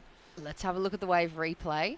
Sets up this first turn really nice, carves down the face with the rail a bit to negotiate the wash, has to place it up there and flatten it out earlier than I think what she was expecting or focusing on. So she has to ride out, and then look at the intensity going into the paddle battle now. These two women are going to be refighting for that domination in the end of this heat. So 10 minutes, Mace is in priority. There are 2 big numbers to score to drop, and I'm sure that that WSL panel are having a very good look in comparison. Similar approaches to the first turn, but different maneuvers. Macy was really high and tight, and Molly's was more of a rail work carved down the face to set up for that second section. Here goes Macy. Macy on her backhand. Nice check turn to start off with, and just patiently eyes up that finishing section and goes over the falls. Oh my gosh, she's literally just putting it all on the line at the moment. I think she knows Molly's answered back to the score. I do still expect Macy to get the jump. Let's have a look at the wave replay here from Visit New South Wales. Puts in a bit of setup rail work, drops down to the bottom, tries to rotate through that final maneuver, but that's crunch time in there on that little ankle breaker bank, and we've seen pretty much all the competitors become victim to it. 9 minutes on the clock. Scores to come through from those last few waves for both of our competitors, and we're expecting something huge. 8 minutes, 50 seconds on the clock. Of course, we saw Molly Picclum get her first QS win at the Great Lakes Pro in Boomerang just a few days ago, as we take another look at this one. Look at the setup turn there. She drives so hard through the rail to negotiate through the backwash, but has to go a little flat in that second turn. I think that's what's going to crucify her on the score. And with live action, connects another couple of turns together and jumps out in the backwash. Yeah, I mean, the judges have so many scores to lock in now. There's just been a flurry of action, and the women are doing exactly what we expected. Have a look at the wave replay. Visit New South Wales. Aggressive approach up over the foam for that first turn. Sets her up well for this second section. And the two-turn combo there for Molly. So a similar wave again, probably better timing on that last wave for her. Have a look at those scores dropping in. We've got a 7.07 drops in for Macy Callahan to improve on that 7.67 and a 7.43 on the scoreboard for Molly Picklum. So Molly now chasing another 7, a 7.37, to take the lead away from Macy Callahan. So the judges giving the nod to that critical approach for Molly Picklum on that last exchange for them, the 7.43. She put it all on the line on that end section, and we've seen, so, like we said, so many competitors fall victim to it.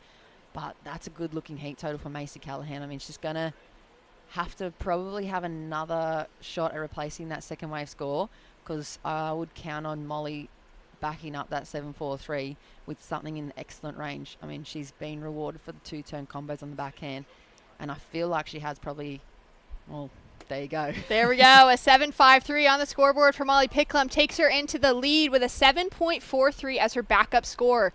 Macy Callahan now down into second, chasing another, a 7.29 to take the lead. Jess Grimwood, this heat has just flipped on its head. 7 minutes to go. Molly in the lead by such a narrow margin. Have a look at the Visit New South Wales replay. This is the last mid-7 she's dropped in. Rail work in the pocket. Oh, that was the first one of the 2-7. So puts it up, flattens it out a bit on the end. Here's the last one, up and over the foam. Sets her up well for this inside turn. Drives so hard off the bottom turns. You can see the fins flaring to the beach. So you can tell how much speed's going into those turns, and exactly what we expected from the finals and this level of surfing from the women. 7s galore at the moment. And there's Maddie Banting. Maddie Banting getting ready to paddle out against Jacob Wilcox in the men's final. This is Matt's third final here at Avoca over the last 3 years. Came in second to Connor O'Leary in 2019 and then won last year, and now he's in the finals once again. And what an exciting one it will be. But wow, I am just so impressed with the standard of surfing that we are seeing now from the women. Let me tell you about these women up board riders. So every heat that the Molly gets to have against the Groms, she's always scratching around the lineup, trying to snake them, telling them to come on, bring it, take a wave off me. So she's in a good position now. And watch the tactics unfold in the last 5 minutes of this, Shannon. She's going to put the pressure on Macy so hard. It's what she brings. It's her tenacity in the water, in the jersey. And she's going to be putting Macy under the pump, but can she answer back? Macy under the pump, uses priority into the foam for that first turn, and now eyeing up the finishing section, goes in super hard, puts the power on that back foot, and she'll ride out of it. Feeling relieved, chasing a 7.29. Jess, what are your thoughts given the other scores and waves we've seen coming through? I mean, look at the difference in the totals. Macy's feeling the flow as well. Let's have a look at the Visit New South Wales replay. Soften up and over the foam for that setup turn, but still nicely set up for such an aggressive attack. Disappears almost completely. I love the body language there. It's the double arm claim over the backwash to finish. So she's feeling it. I mean, let's see what it locks in as. Molly's got her ears ready to hear the beach announcer, Shannon. Wow. I mean, it is all going down. 4 minutes, 30 seconds, and there's so much on the line here. Molly Picklum, we know, has just walked away with her first ever QS win at the start of the series, as we see Jacob Wilcox running down to the water. Macy Callahan, her biggest win to date is a World Junior Championship, which is amazing, but she has never clinched the win in a qualifying series event. She's had multiple runner-up positions, especially at that QS 3000 level, Port Stevens a couple of years in a row. But for Macy Callahan, it's going to be clutch for her to see if she can actually get the win away in a big QS event. Yeah, she's inconsistent if you look at her results. She just always seems to make her way into the final conversations of the QS and of some of the CT events, and she just seems to deliver in a lot of heats. But to get that result and to get the win I think we're going to see probably that coming into the 2021 season because her body language and her flow just looks so on point at the moment. Oh, she looks so dialed in, and just that extra level of she's been here, she's been knocking at the door for a while, and she's now ready to rise to the occasion. 3 minutes, 23 seconds on the board. Molly Picclum still sitting in the lead with that 7.53 that she just dropped in to back up or improve on her 7.43. Macy Callahan had that 7.67 sitting on the scoreboard for a long time. She's finally backed it up with a 7.07, is still chasing a high 7 to take the lead away from Molly Picclum. Macy's last wave dropped in at just a 5.83. So it's under the mark on what we've seen across the field. And I cannot believe how we knew it was going to be an evenly matched heat, but this is about as even as we could have ever expected. Yeah, and I mean, either one of these women taking it out is going to be a win for us. Look at the flex there. Molly Picclum uses priority over Macy Callahan. Huge first hit. And that is well overhead. Oh, that's like a double overhead face there for the pickle. But let's see. I mean, only one big critical maneuver. Let's see what it locks in. So priority goes to Macy. Here's the wave replay. Huge chunky section. Look how shallow it is when she comes down. And that second bit just rolls off to the right-hand side of the screen. It's a big chunky inside section. So much sand is starting to suck up in that too. Low tide is dropping out in the next 30 minutes. So men's heat will run straight through that low tide. And it is getting so solid coming through that finishing section. So much commitment on the line as we take another look at this one. She sets it up. Only one turn. Pretty big under the lip and stands up tall. You can see it imploding there on that sand, like you said. But let's see if Macy can find another good-looking wave. I'd love to see a last exchange between the women. I mean, here we go. Macy Callahan, great snap to start off with. Patiently eyeing up the finishing section, comes in under the lip. Solid finish. And will the judges deem that complete? Wow, 1 minute, 30 seconds on the clock. I'm unsure about the completion on that last maneuver. I mean, she was out of the turn, going straight. Let's have a look at the wave replay. Draws off the bottom. You can see those fins as well. Set up kind of top carve for this, and she's just been attacking it. See, she's already ridden out of that turn, and she kind of disappears after the fact. So let's see what it locks in. I'm not sure if it's going to change the situation because she's chasing a 7.29, but I mean, it was a big critical section. Well, scores in for last of Molly Picclum was a 6.40. So that does not increase her requirement. 45 seconds on the clock. Molly sitting out the back with priority and Macy stuck on the inside. She won't have the time to make it to backline again. You can see that in her body language now. You can see her coming in and waiting for that last score to drop in. Will it be enough to take her first QS win? Or will we see Molly Picclum with a second win in the series and her biggest win to date on the qualifying series? 20 seconds on the clock as we wait for that score to come through. Jess Grimwood. Oh, what a beautiful display of surfing. Those women hit for hit. Huge contest for them, and it's a win all around for NSB. So congratulations. I mean, huge final. A huge final. Just a 3.37 for last of Macy Callahan, which means we're seeing Molly Picclum with the win. Her second win in the Vissla New South Wales Pro Surf Series, and she is the champion of the Sisstrevolution Central Coast Pro.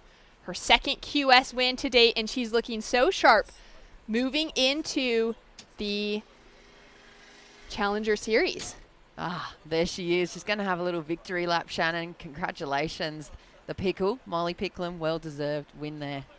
And we'll be right back with more action. The men's final, Jacob Wilcox, Matt Banting, coming back right after this.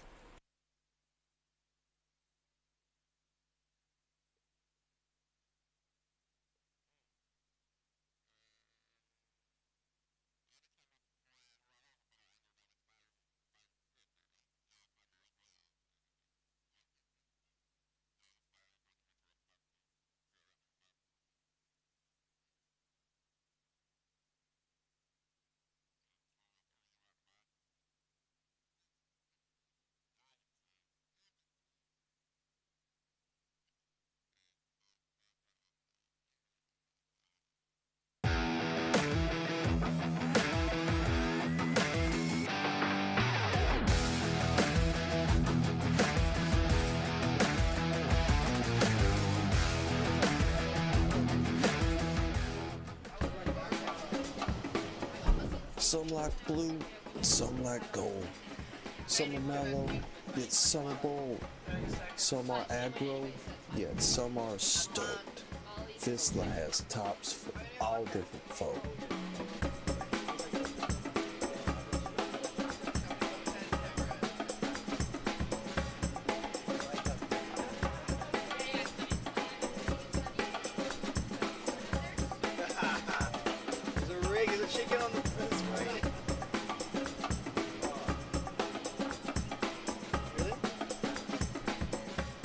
Welcome back to Avoca Beach. We're into the final of the Vissla Central Coast Pro coming up right now.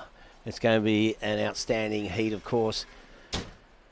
Matt Banting looking pretty good in his semi-final, as was Jacob Wilcox. So get ready for what will be a killer 35 minutes of surfing. We just saw the women's final, really close.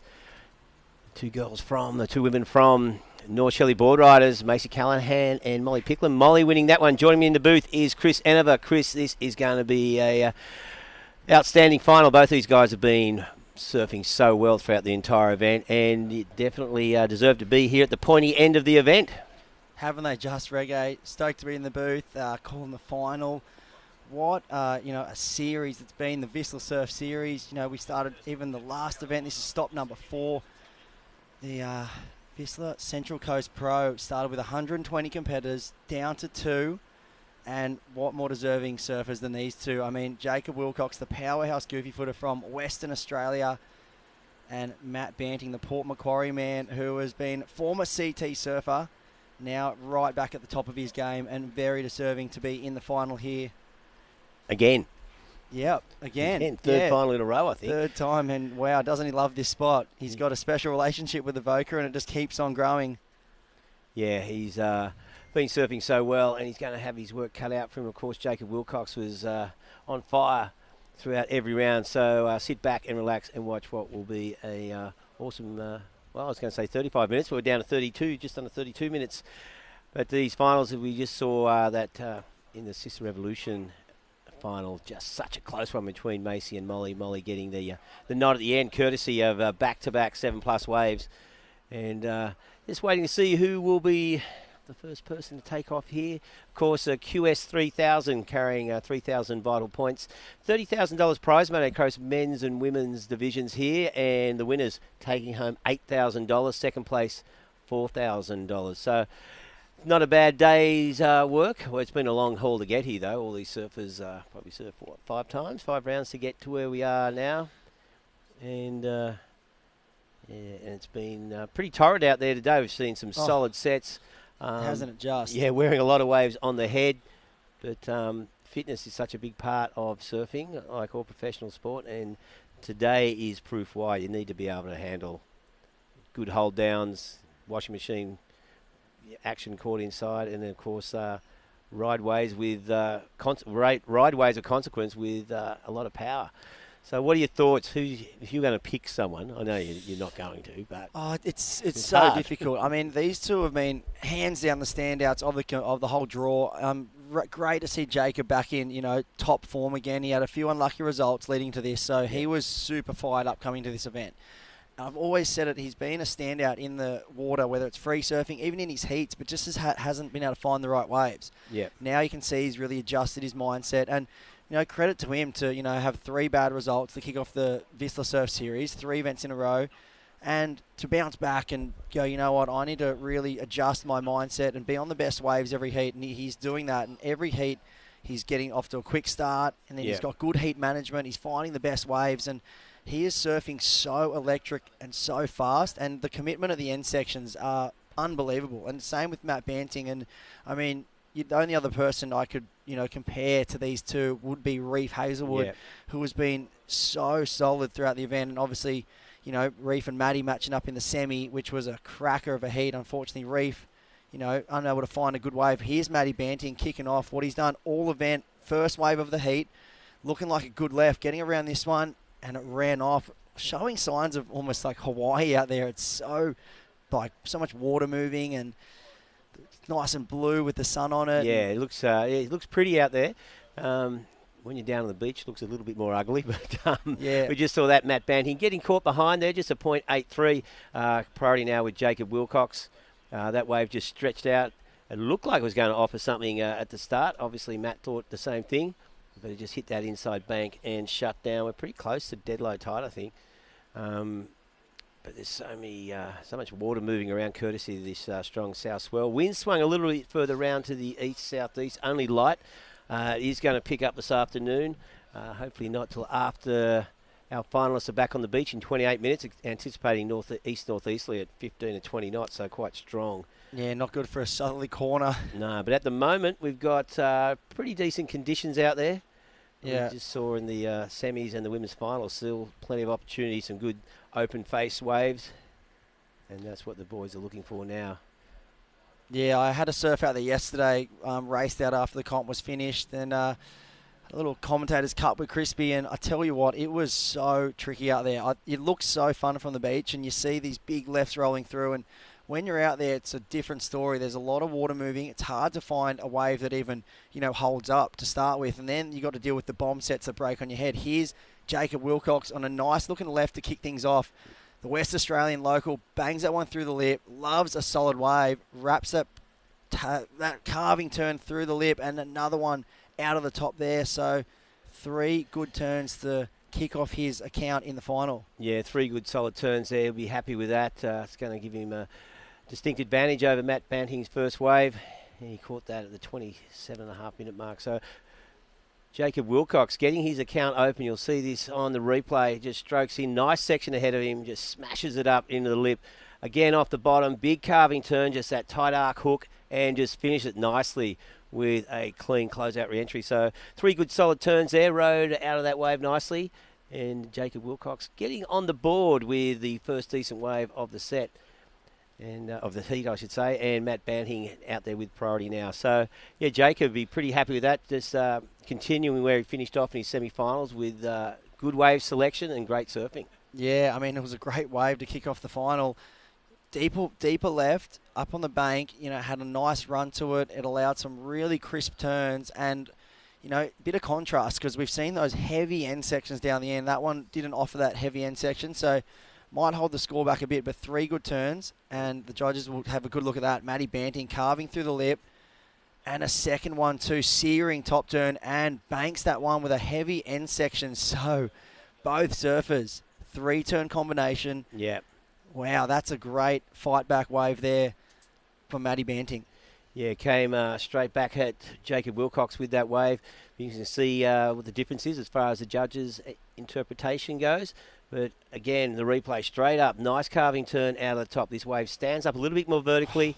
Nice hook there, and then again the big whack to finish. So tags that one nicely, and so 2 very similar waves. And as we see, Matt just making his way out. So through the washing machine, and just looking to get back out. You can see the crew over there on the point. Yeah, that was such a great way for Matty to kick off. I love the second turn here. Watch how he comes out with so much speed. First nice turn, second one comes out with so much speed to set up the end turn. That was what set up that whole finish there and that explosive finish that gave him that bit of point of difference. I feel like maybe over Jacob just slightly. We'll wait and see. Jacob's probably first 2 turns better, but Matty with a better finishing turn. So contrast there. What are your thoughts, Rege? Yeah, well, the judges seem to be taking their time with this. They're having a good look at this. And as you said, they've got the contrast of the forehand and the backhand as well. And just, yeah, as you said, that last one probably a little bit more critical to finish. And so Jacob locks in. Well, there you go, a 7.33 versus a 7. So the judges, well, hang on, he already had that score. So the judges sort of deeming those very similar. 24.5 minutes remaining. So yeah, we're just so Matt Banting 6.17. He's got the .083. Jacob with the 7.33. So yeah, we saw that quick in and out from Matt earlier on. So Jacob Wilcox getting a point advantage over that one. You can see him on. Well, that's actually the club. You can see him now. Here we go. Jacob Wilcox. Big carving turn out of the top. High speed coming off the bottom. Setting up a big move here and just rides out of that. So that one not as critical as the end of his previous wave. But that first turn just that copybook stuff from Jacob Wilcox, just the speed. He carves those tight arcs out of the top and looking pretty comfortable and loose out there. Doesn't he look so energised? I Yeah. mean, he's got this energy about him that just, look how much he's pumping down the lines. I mean, these bigger waves offer speed, but he's trying to get as much speed as he can to get that critical turn as, big as it possibly can be. And it's been what he's doing all event. I mean, I feel like he's been racing towards end sections that are so deadly and hitting him as hard as he can. I mean, the strength this man has is unbelievable. I know he does a lot of work in the gym, a lot of training behind the scenes, and it's what's kind of landed him as being one of the, the best emerging talents out of Australia and would fit right in on the championship tour. Yeah, it's been interesting to watch because when he first came out of WA, he was just a grommet, a lot of speed, but he's your classic grommet, and then his sort of strength is showing now. And I was talking to him yesterday, and it's kind of like I hadn't seen him for about a year, and I thought, wow, like all of a sudden he's got a lot of power. Well, it hasn't been all of a sudden, but he's just really got that speed and the ability to take on anything the wave throws at him. Yesterday, I remember seeing one wave in the heat early, and it was a closeout, but it was a whack, whack, whack. 3 of the fastest turns, and the last one just to sort of gliding down with the lip as it shut down. And I thought, man, he's just looking so sharp out there, as is Matt Banting. Of course, Matt has been on fire all the way through. He's looking for a score there from the judges by the sounds of it, or from the beach commentary. But 22 minutes remaining, and Matt Banting with priority, waiting for that next wave. Leads only a 5.67 to move into first. Just a 4.5 for Jacob on that last wave. That last turn, well, it was smaller offset, wasn't as critical as the previous wave. And of course, Matt Banting, defending champ here at the Vissla Central Coast Pro. And his third final in a row, was second to Con O'Leary 2 years ago, 2019. Yeah, he did. And we'll see. We'll get another replay of this last of red. Here's that first turn. Nice hook out of the lip. Looks showing shades of WA, this wave here, and bangs it through the lip. So like you said, a not very critical end section, but the intent was there. Just the wave let him down on that instance. Yeah.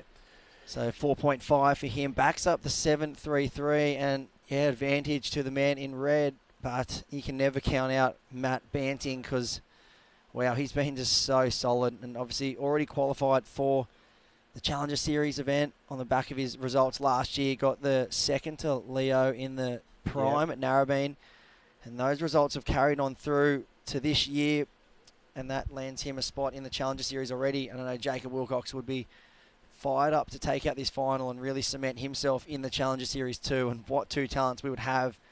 I think Reef Hazelwood will be right up there too, and his name in the mix. And yeah, exactly. We were talking about before about, Jacob not having good results in the previous 1000s, but, if he wins this, that's it's like winning the other three, 3,000 points going on. So making the, once you got to the quarters in this event, it was a real keeper. As we see, looking at this one, Jacob Wilcox paddling into it, looking down the line. He takes off, angles into this one, throws it up. Nice turn out of the lip. Ooh, so much chop and bump to deal with there. Shows you why Matt Banting wasn't particularly interested in that one with priority. So a bit of cross chop there he had to deal with. And Jacob Wilcox just heading back out. So we'll have a look at that replay. You'll see quite a few ripples. Yeah, that inside section, it gets like a lot of reverb out the back because it, when the closeouts come through, it detonates on that shallow bank, and then it shoots a reverb from the wash back out, and then you got the backwash from the beach to deal with, and it becomes very nasty on that inside section. And I mean, you saw the contrast at the end of that wave compared to his first one. It looks like two different spots, and bigger set runs down the line, and if it gets too close to this end section, you'll see here, it just goes so lumpy and bumpy, and it's impossible to negotiate. And I mean, these guys have been doing their very best throughout the event and throwing some crazy maneuvers, just caution to the wind, and it's been very exciting to watch. Yeah, well, the wind swung a little bit further around to southeast as well, so the lip on that wave was crumbling a little bit. Wasn't as clean as the waves earlier in the heat. Hopefully the wind will just sort of hold back for another 20 minutes. So Jacob Wilcox, that wave obviously not factoring into his top two scores. Just under the 19-minute mark, Matt Banting chasing a 5.67 to move into first. He's just got that throwaway 0.83 as his second scoring ride, and it's 6.17 on his high score. As you can see there, Chris, there's a lot of water moving around, a lot of cross chop, fair bit of bounce coming off the point as well. Sort of rushes across that into that small little rock pool and funnels out the bottom side of that, as we see on his backhand now. Well, a little offset here again for Jacob, getting busy, just throwing it up critically into the lip, and gets hung up there. Unfortunately, he doesn't ride out of that one. He's got bounced off at the end of that one, but yeah, good little mix-up, going to the right, going to the backhand. He's got a solid backhand on him, that's for sure. It's so low and compressed off the bottom, then explodes into the lip with a lot of control. We'll see this one. Nice hook out of the lip, very electric out of the top he is, and then bangs this one through the lip, ditches the fins, slides it around, controlled, but just can't ride out. So that'll be another throwaway for Jacob. No harm done, though. No. Under priority. Yeah, it looks like, having a little sniff around under priority, see if you can, lock in something higher than that 4.5, which is not a score he'll want to be keeping later on. And so just trying to find something a point or two better than that on his way back out. Matt Banting with priority. We see this set coming through now. Not sure where his positioning is from that angle. Looks like that one's going to back off a little bit anyway. Or is it? Yeah, well, just that one not doing the job. Just running down the sandbank a little bit in front of Matt. He doesn't have much interest in it. So Jacob Wilcox with that 7.33 in front. Yeah, it's getting a bit funky out there. We see a wind kind of swinging it around the different direction. Bit of texture on the face now, and Matty Banting out there just patiently waiting. He knows the waves he wants. He's found them all event, and he's been locking some of the biggest numbers we've seen. Him and Reef Hazelwood locking in excellent scores yesterday. Jacob Wilcox thereabout. I remember seeing Ryan Callanan after his his quarter yesterday against Reef, and he was just touching on how committed Reef and both Jacob were to that end section. He said, I don't even want anything to do with that end section. He goes, they can have that. And they were going full ball at it and just trying to detonate every section that came at him. And it was pretty, unbelievable to watch and very committed approach. Yeah, we saw Reef hit it. He got smashed by it 2 in a row, and then he landed 2. We're wondering, he's bored. We're going, well, it handled it. You sort of expect to see a crease between the fins, but yeah. And Matt and Jacob on a similar approach. Now he goes Jacob again on an insider. This one looks like it might give him something down the line. And nice hook off the top. There's that section, and doesn't quite ride out of that one. That just sort of came at him on a fast angle as well. Shut down really quickly. He was going so quick at that section, and it just came back at him just as fast, and unfortunately just got a bit over the toe side rail there, went over the handlebars. See a replay this one, speeding down the line. He tags it through the lip, comes at it with more speed than he went into it with, sets him up for this turn, grab rail, and he was there, he had it, and he almost just got over the front foot a little too much, got a bit ahead of himself, and that was a heavy wipe out there, a bit of a face slap, you would say. So he'll dust that one off and get back out. Well, you can see from that drone shot, the waves just sort of churning inside out when they hit that bank, and he's been pretty busy. He's had 3 waves now under the priority of Matt Banting, and there's Matt with a quick in and out on that replay. So that must have been while we're watching Jacob's wave. So that'll be a 3.77 for Matty Banting, looking for a 5.67. So it's that is well within reach from the Port Macquarie man. Ex-CT surfer, been around a long time. We saw him burst onto the scene as a junior, got a wild card into Snapper Rocks in 2011, 10 years ago. Got through to round 3, went down to the greatest of all time, Kelly Slater, the GOAT. And then since then, he's had a stellar QS campaign. He qualified for the CT for 2 years, 2016 and 17, I believe. And then it was injury that plagued Matty Banting with a chronic back injury. Yeah. And, he's just been building back into the rhythm, into the comp scene, and he hands down in career best form now. Oh, without a doubt. He's just looking so sharp. And as you said, that debilitating back injury did hold him back for a couple of years at least. But the last 2 or 3 years, his surfing's gone to another level. And the thing I like about it, I just love the bottom turn. Just that flow, bottom, top turn combo, just the speed and power. And, he started off last year with a bang. He, of course, he's already sort of locked in a position for the Challenger Series, which are scheduled for events around the world from August to December later this year. Hopefully we see the Sydney Pro as part of that. Sydney Open, I think they call it, don't they? Yeah. Wouldn't that be great to see? And, I mean, these guys will be at the forefront of that. You'd have to expect Matty Banting and Jacob and the likes of Reef Hazelwood also. And, and then we go over to the women's as well. You go, Molly Picclem had already qualified. So she was in the final. We saw her take it out. So similar situation to Matty. Already qualified for the Championship Challenger Series. Probably the biggest superstar name coming out of Australia in a very long time. And showing why in that last heat from on the ropes down by big points, and the maturity and the way she just held her nerve and kept calm and just fought back, and 2 back-to-back sevens. Yeah, looks so sharp. She's won the Vissla Central Coast Pro. She won the Vissla Pro Surf Series. She was awarded the champion of that. Already into the Challenger Series. So what a resume she's building this year.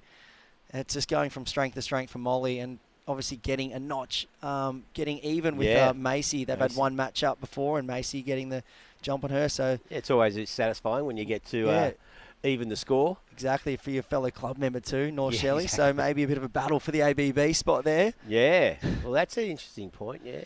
Yeah, good problem to have. Yeah, it is a good problem to have. Maybe they'll pick one of her as one of the open men.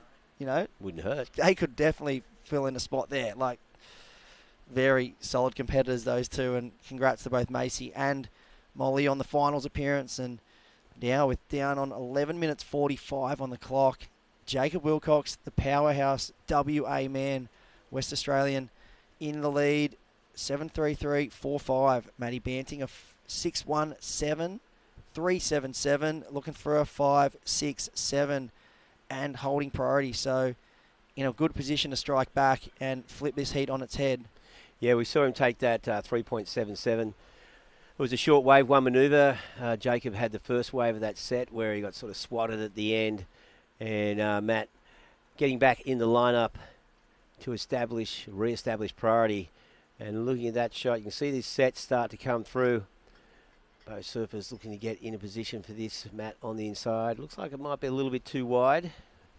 And it has backed off, so a couple of lines coming through courtesy of this south swell. Still pushing through consistently. Had waves all week, so this one, once again, just missing the main part of the bank. Offset. 10 minutes and 40 seconds remaining. Matt Banting there in the black, looking for that 5.67. More realistically, he'll be thinking, okay, I want something up near that 7.33 that Jacob has as his highest score, something beyond that. And Matt is a very, very astute competitor. Yeah, he would be looking to really put, a solid score on the board. He knows that with the likes of Jacob Wilcox in the final, a 5.67 probably won't do it, because Jacob only holding a 4.5, very attainable score to improve his situation. So definitely, like you said, Matty would be looking to eclipse that 7.33 of Jacob's, put himself well out in front, and leave Jacob requiring north of a 6 in the back end of a heat. That would be pressure for Jacob there. But the thing is, a 6 for these guys is just one air. That's right. They do them in their sleep, so that's where it gets exciting for us as surf fans and spectators. We get to see these guys start lifting level. Here he goes up and riding. Jacob, nice searing first turn. This is a good looking wave. Tags it through the lip. Waiting patiently with this one to hit the inside, and here it goes. Bangs it through the lip. Ooh, just falling on that one. That was looking to improve on that 4.5. Wouldn't have it just? Yeah, well, uncharacteristic fall off there from Jacob Wilcox. 2 beautiful turns on the outside. And again, caught that with under the priority. You see off the bottom, there's that high-speed carving arc out of the top. Nice little flow into the lip, and just sets this one up on the inside, but being patient through that section, and just loses it. you can see maybe the adrenaline of the final. Yeah. Just, he's so pumped up and he looks so patient and in rhythm on that wave. I couldn't see him falling. No. Not just, and then, that end section came at him and he just gave it a little bit too much, overcooked it. Probably trying to squeeze every little point he can out of it, and unfortunately goes over the handlebars again. So, two uncharacteristic falls from Jacob Wilcox. I've barely seen him fall the whole event, let alone twice in one heat. Yeah, well, that was looking like it was going to move him a 6-point ride. Yeah. So, it would have really put the screws on Matt Banting. So, Matt Banting still with plenty of opportunity out there. He's been quite patient. We saw him just with that one wave of 3.77. That's all he's caught in probably the last 5 or 6 minutes. And it looks like he's having a look at this one. Serious paddle here. Oh, that'll be no harm done, surely. He's having a look at the priority board. Jacob's still on the inside working his way back out. So for everyone at home, Matty Banting holding priority still.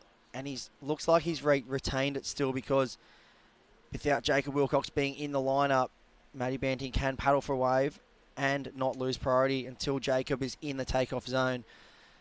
And, yeah, he's having a look. He's probably a little bit worried there. Yeah. Is Jacob in the position to gain priority? But it he's looks way like, down the beach. Yeah, he's way down on the inside. So good call from the judges there to keep priority with Black. And he'll have next shot at the best wave that comes through the lineup.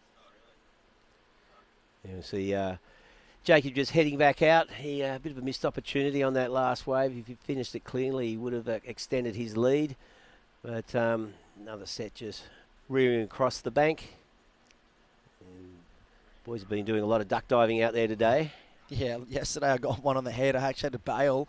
It's pretty like when those sets come, some of them break top to bottom, and they're solid 6 foot out there and in that corner, and they get way bigger as you go further down the beach. And got one right on the head yesterday. I had to bail on. Got absolutely flogged. And we've seen Reef this morning paddling out. He got washed in twice before even getting a wave in the free surf. So it is tricky out there. Lots to deal with in that lineup.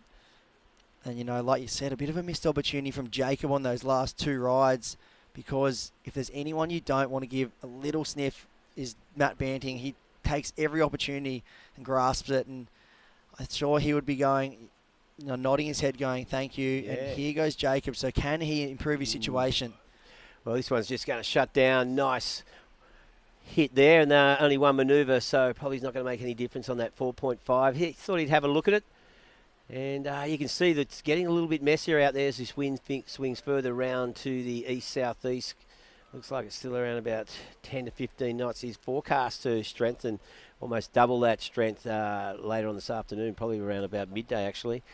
And we've got just under 6 minutes left in this final, the final of the Vissla Central Coast Pro. And here's a replay of that wave. You can see that, just one opportunity. Nice hit. That was crazy. That angle there made it look so hectic. That was crazy surfing from Jacob. And what we've seen all event, here goes Matty Banting. This could be smell danger for the man in red. Bumpy looking wave. Will it stand up for him? Nice hook out of the pocket. It's setting up to hit the inside. Wow, how's this end section? Whoa. Can he make it? No, he can't. Well, that could be a critical moment of this final. Matt Banting looking really sharp on that first term, and then it just sort of hit that inside section. That was hectic. hectic. Sandbank is so shallow. So look at the replay here, Chris. So just taking off deep, just being patient through this section, just nice carving turn. You can see he's eyeing down the line. Here we go. But just sort of, that wave just changed dramatically then. It just sort of just gurgled on him. Yeah, exactly. It literally ate him whole. It just he didn't have any chance of that end section. He threw everything he had at it. And, I mean, how's that heading down the line, seeing that coming at you, go, oh, here we go. Yeah. It could be very deadly if I get it wrong. And, I mean, he didn't really have a chance at that. I'd love to see another replay of it. Free surf, you just go, I'm not going near that. Yeah, the commitment of that. Yeah, you're pulling off that thing every day of the week, and these guys are just throwing the kitchen sink at that end section. It's very entertaining and very committed. So nice carving turn, good extension out of that one, setting up very patiently, and look at that, he just disappeared as he was coming down. It was like 3 lips to that thing. It's like, which one I'm going to hit? Yeah, and you saw the shadow of the wetsuit. I thought, he's going to pop out, but no. So 4 minutes and 10 seconds. So Jacob Wilcox now in a very good position. Look at that. Well, he's got that 5.77, so he's extended his lead. Got rid of the 4.5. That one big turn. Yeah, well, Matt now needs a 6.94 to move into first. It's just under 4 minutes. Of course, Jacob with priority. Once Matt gets back out into the lineup, be interesting to see what Jacob's response is. We shadow him. They see him right next to each other. 3.5 minutes remaining, only needing a 6.94. That's been a throwaway for Matt in most other heats in this event. Yep. This would be a huge result for Jacob Wilcox if he could hold on here. He's won a 1,000 QS before, but never anything better than that. So he had a victory in Phillip Island back in 2017. So it's been a while between drinks for him. But, I mean, he has been around 2019.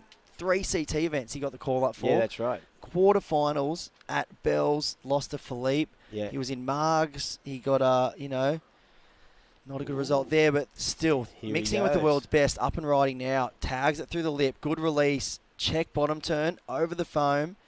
So can he improve on this 5.77? Working his way down the line. What's he going to do here? Float the boat, wraps it again, kicks the tail, very controlled.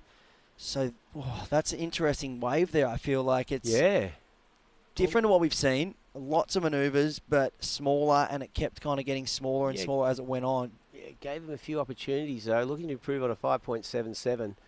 Well, take us to the replay. What are your thoughts here, Chris? Yeah, first turn nice and critical in the lip. Bit caught up there on that second turn. This is where he starts to get some work done. Wraps it back to the power source, and here he starts moving. Floater, transitional move, and then that slashing move to kick the fin out. And, well, 5.77 he's looking to improve. I think it comes just under maybe, but I wouldn't be surprised. I think it's right thereabouts. It's almost spot on it, isn't it, if you think maybe just under? Well, like you said, a very different wave to what we've seen ridden throughout the semis and finals today. That one a little bit smaller, a little bit softer, but gave him more opportunity. So 3 or 4 turns. And here we see out the back on this replay. Big hit from Matty Banting, and again getting critical through that last one. And that wave shuts down. So 2 good solid turns. He's getting a bit theatrical there. He only needed a 6.94, right? So that is a huge number dropping for Matty Banting. I think that's the wave of the heat so far. That I'd love to see that replay again because, wow, Jacob would have been paddling out watching that and just gone, why did I use priority on that little one? Because I think there's going to be something solid dropping from Matt Banting, and like he is so accustomed to doing, just finding it and getting it done in the last minute. Here we go. Big hit. Releases the fins. This second turn was huge. Ditched the fins out the back.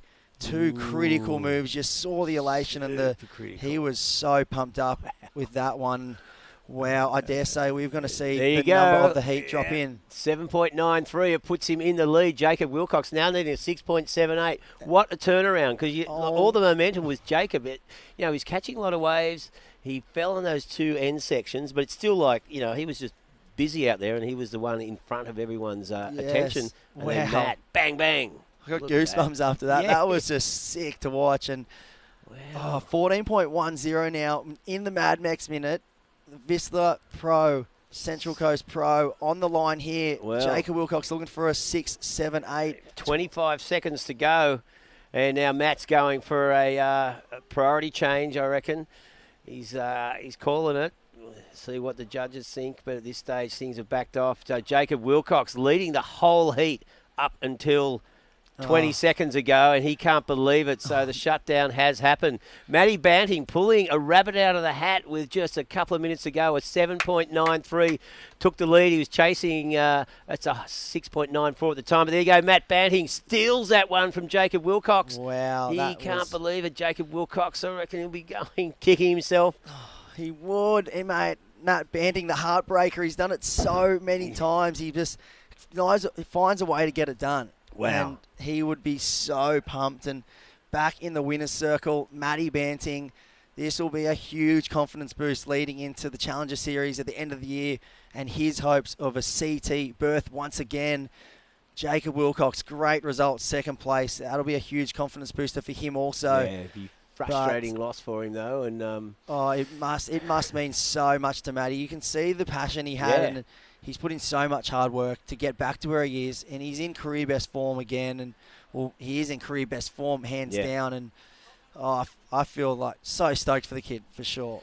Yeah, well, outstanding. And what a way to wrap up what has been an awesome event. Matt Banting taking that final with a 7.93 and a 6.17, and he did the job to overtake our friend Jacob Wilcox right at the end. So Matty Banting, he'll make his way back in. He'll be pretty stoked. There is a bit of a victory lap for the defending champ. That's 2 in a row for Matty Banting. His 3rd final in a row. That's not bad. A second Doesn't and 2 he? first. He Doesn't has an affinity with Avoca Beach and the Vissla Central Coast Pro. He is. Maybe Wow. get keys to the town or something. Get He keys to loves the this town. place. But look at him. He is pumped. And, you know, you have to be pumped for him too. He's had a long road to get back to where he is now, and he's put in so much work behind the scenes. And tell you what, I would not be surprised to see a sticker on that nose very, very soon. And as he makes his way in, congratulations, there is your champion of the Vissla Central Coast Pro 3000 event.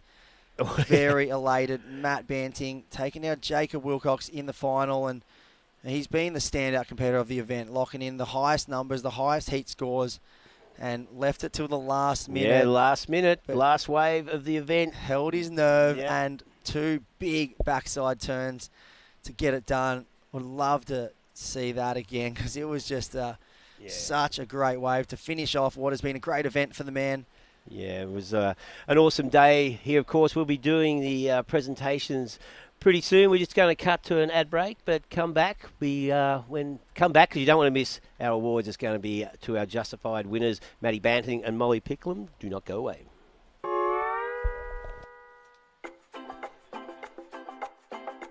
Meet Irk. Irk likes the planet. Irk likes to surf. Irk likes to surf on his planet.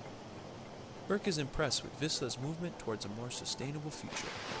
He knows they're not perfect, but sees their progress and likes the direction they're heading in, trying to find the best way to make products for people that like to surf and the planet. Irk believes that you can take simple steps to do your part to keep the oceans clean and the beaches clear of rubbish.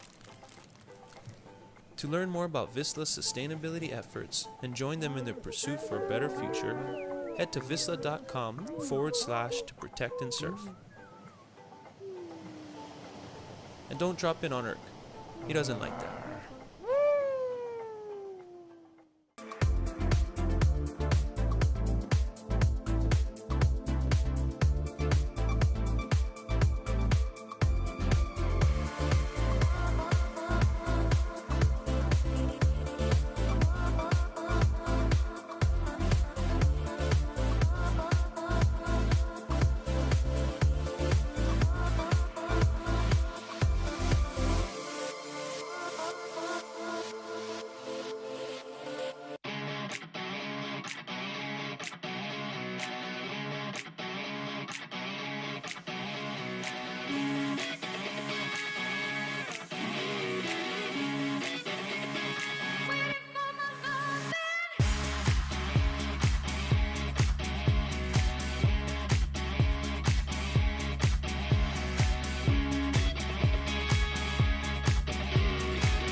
This is the motivation.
Well, welcome back to Avoca Beach. There you can see the scene on the beach after 2 incredible finals. Been an awesome day surfing. Of course, we just saw Matt Banting steal the win from Jacob Wilcox, and in the Sisstrevolution Pro, we saw the battle between Macy Callahan and Molly Picklem, with Molly winning that one. Of course, a big thank you to our sponsors, Vissla, the Central Coast at Vissla Pro 3000, presented by Mad Mex, and of course Mad Mex presenting the Sisstrevolution Pro as well. And our major partner, Visit New South Wales. Now, Chris Enover, exciting final there. It's been an awesome day surfing, an awesome event. What are your thoughts on how things wrapped up? Oh, what an event it has been. And look at the crowd down here. Everyone's so pumped up. This is hands down the hardest 3,000 event I've ever seen. The talent pool in this event was second to none. We had 4 CT surfers in the draw, bowed out early, and then, you know, we had a great final matchup there with Matty Banting and Jacob Wilcox. Matty Banting coming away with the win. Clutch performance in the end. Kept his cool. Showed so much professionalism and, you know, confidence just in that back end of that heat to stay calm and, you know, last-ditch effort. Gets the score, 7.93, and that was all she wrote. So a great result for Matty. Back in the winner's circle. With that result, he ties Reef Hazelwood for, you know, the Vissla Pro New South Wales Pro Surf Series. Here's that last wave, and what a wave it was. The second turn, the exclamation mark, icing on the cake. Yep. Well, it was so exciting to see, and very stoked for Matty. I know Lenny to be pumped up, and his whole support crew. It's great for Australian surfing. Yeah, definitely. He was chasing a 6.94 for the whole back half of the heat and locked that in with a 7.93. And as I said during the final, it looked like, you know, Jacob was the most prominent surfer in that. He was getting busy. He had a lot of good waves. Fell on a couple of end sections and kind of was almost a bit of a shock the way it just turned around all of a sudden, because he seemed to be totally in control. And then just shows, you know, it's like, and that's the beauty of professional surfing, especially at this level. You know, you can just turn on a 5-cent piece and you know, everything's upside down again. It's just amazing. We saw the exact same thing happen in the women's final too. Macy Callahan in control the whole heat. She just looks like she was going to breeze through that one and take the title. And it was Molly Picclum who just stole it right in the end. Showed great maturity, great confidence to you know, clutch performance on that last wave. And Molly Picclum taking out the title here in her backyard against fellow North Shelley Board Riders member Macy Callahan. And I mean, I'm sure the local community would have been so excited to see that final go down. Oh, without a doubt. It was pretty awesome. And, you know, big fans on the beach of both those surfers, and it's been an awesome opportunity for the local surfers, the local grommets, to see what's going on. As you can see, they're all milling around, pretty happy or pretty keen to see the presentation, which will be happening on the beach pretty soon. And while we wait for things to get set up down there, we're going to take a quick break. Do not go away.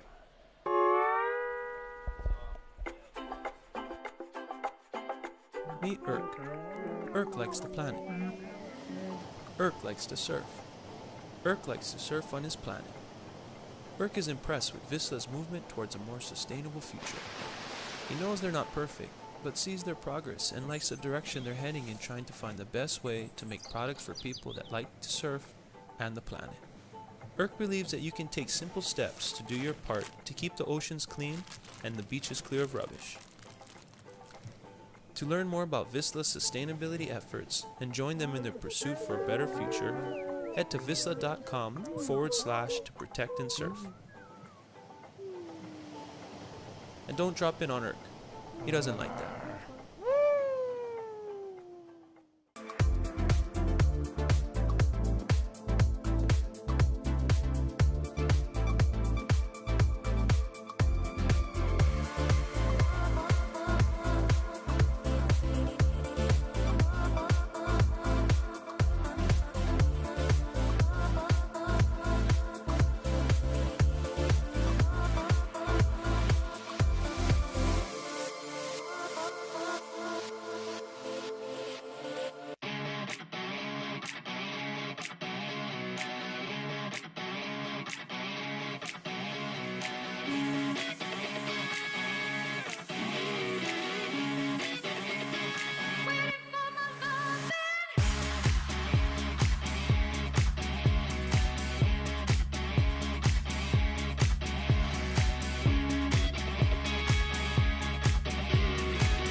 This is the motivation.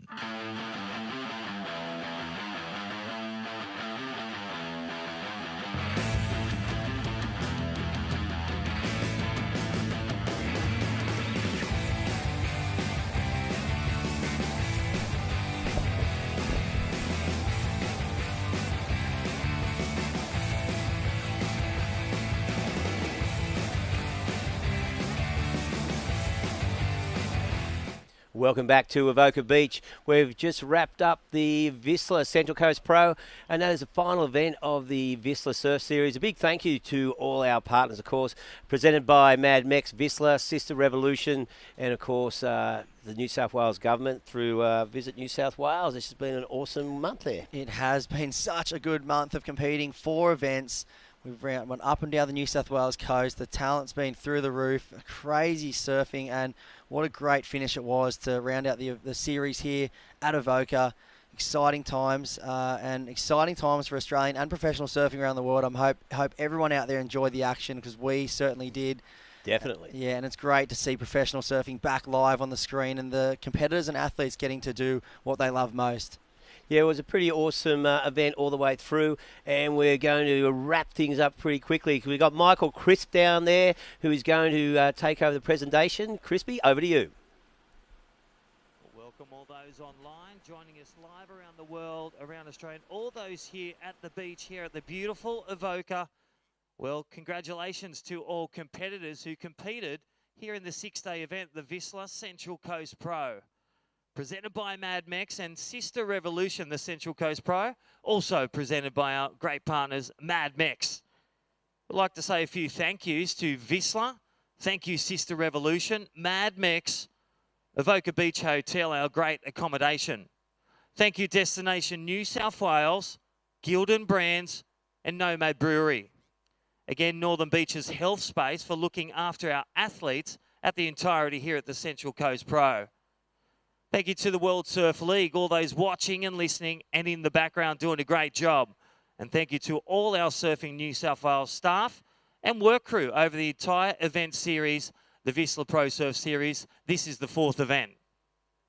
Thank you to our judges, Head Judge Ty Connigan, and all the experienced World Surf League qualifying series judges doing a great draw, driving all those scores. And a big thank you to Central Coast Council and the member for Terrigal, Adam Crouch, for joining us today, who is here to present the trophies as well. Well, many surfers have travelled around the world, the country, to surf in the Vissla Central Coast Pro the last 6 days in the 4 events. And the share of $30,000 up for prize money and the rest of the courtesy year. Thank you to Mad Mex. The winners also receive a case of Nomad Brewery's, the newest product, Salute. And don't forget that year supply of burritos for the winners. Again, thank you, Mad Mex. Looks tasty. All right, today is a WSL QS 3000 rated event. We'll also crown the winners of the entire Vissla New South Wales Pro Surf Series. And again, congratulations to everyone who competed in the series. Win, lose, or draw, thank you for coming.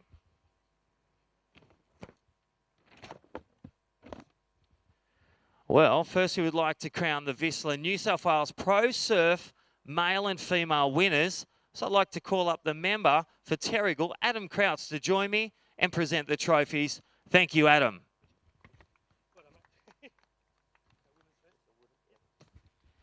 Well, our first women champion here, taking it out the rankings, 2021, the winner, Molly Picclum. Come forward, Molly.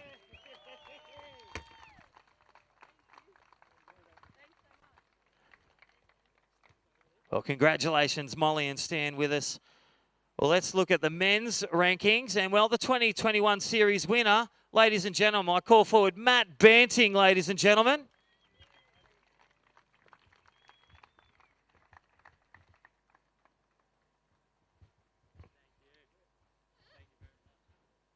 Well, with the rankings from the 4 Vissla Pro Surf Series and the Sisstrevolution, Molly Picclem takes the win. And taking out the men's, Matt Banting, ladies and gentlemen. Let's give him a last round of applause as we get some pictures.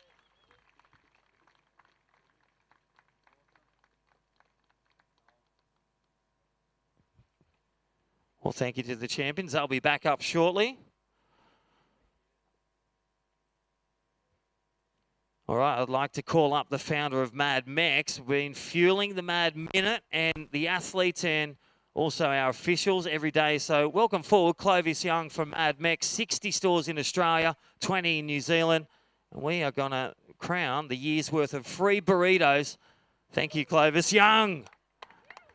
Go the chicken. All right, here we go. Second place, they received $4,000. Let's call up for the women's Sisstrevolution runner-up. And that is Macy Callahan, ladies and gentlemen. From Central Coast, a great fight in the final. Our runner-up receiving $4,000 and a beautiful plate there. Thank you, Vissla, and all the crew. All right, well, let's give it up for our winner. And she already took out the series. And let's get her back up there. The emerging star, Molly Picclem, ladies and gentlemen. Raise the noise. Our winner of a year supply of burritos and the winner of $8,000. A few words from our winner, Molly Picclem. Take it away. Yeah, firstly, I'd just like to thank WSL and Surfing New South Wales for putting on these bunch of events in such hard times. And thanks, everyone, for coming down and supporting the sport that we love. And thanks, Macy, for such a good final. But, yeah, I'm super stoked to take this one out here at home. Well done. Let's lift it up for our champion and runner-up. Molly Picclem taking a win, $8,000. And Macy Callahan, a great final and contest where World Surf League, the qualifying series.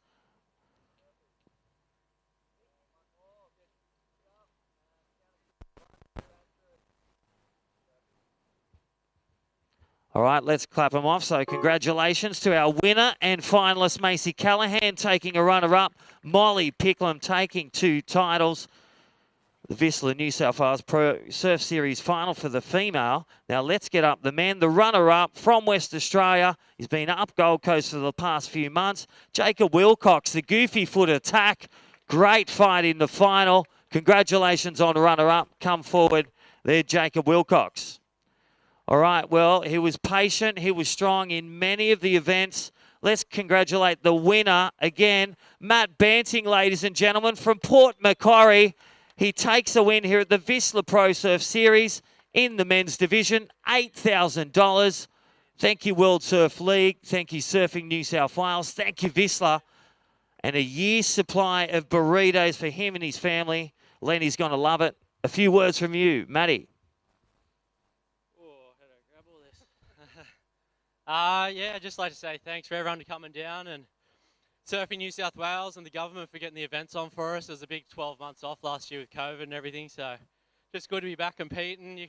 I'm sorry for the claim in the end too on that final wave. I was just built up a lot of emotion for about 12 months and all exploded just then. So just really stoked to get the win, especially over a really good surfer like Jacob, who's been surfing unreal this last year through COVID and everything. So epic final, and yeah, I just love to thank all my sponsors and just the event organisers and everyone who got this event on. Really stoked and good to be back at it. Well, let's raise a roof for our finalists and winner, Matt Banting taking first place and Molly Picclem taking first place in the women. Well, that concludes our presentations, ladies and gentlemen, on the beach and also those live at the World Surf League watching the live broadcast. That's the final stop here at Avoca, the Vissla New South Wales Pro Surf Series. Safe travels as you drive home, and we'll see you at the next event sometime soon. Remember, no text, no wrecks. See you soon.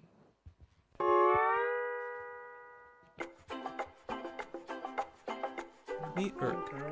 Irk likes the planet. Irk likes to surf. Irk likes to surf on his planet. Irk is impressed with Vissla's movement towards a more sustainable future. He knows they're not perfect, but sees their progress and likes the direction they're heading in, trying to find the best way to make products for people that like to surf and the planet. Irk believes that you can take simple steps to do your part to keep the oceans clean and the beaches clear of rubbish.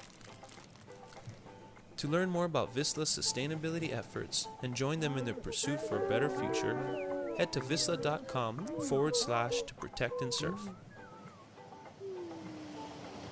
And don't drop in on Irk. He doesn't like that.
the motivation.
Some like blue, some like gold. Some are mellow, yet some are bold. Some are aggro, yet some are stoked. Vissla has tops for all different folk.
My name is Charlie and I'm from Avoca. I'm Hugo from Avoca. I'm Kaya Teb and I'm from Avoca. Will Teb and I'm from Avoca Beach. Come to the beach, get a coffee or something from the kiosk and then watch the surf or head out for a swim or surf. Definitely get some food from the kiosk, good food. Come for a surf. Probably to the Avoca Beach Bakery. Well, I like the date scones there. They're pretty tasty. Macy and Laura. Laura Enfer. Yeah. Sally. Probably Julian Wilson or Ryan Callanan. Probably Ace Buchan. Ace. The Vissla Pro Surf Series at Avoca. See you up here.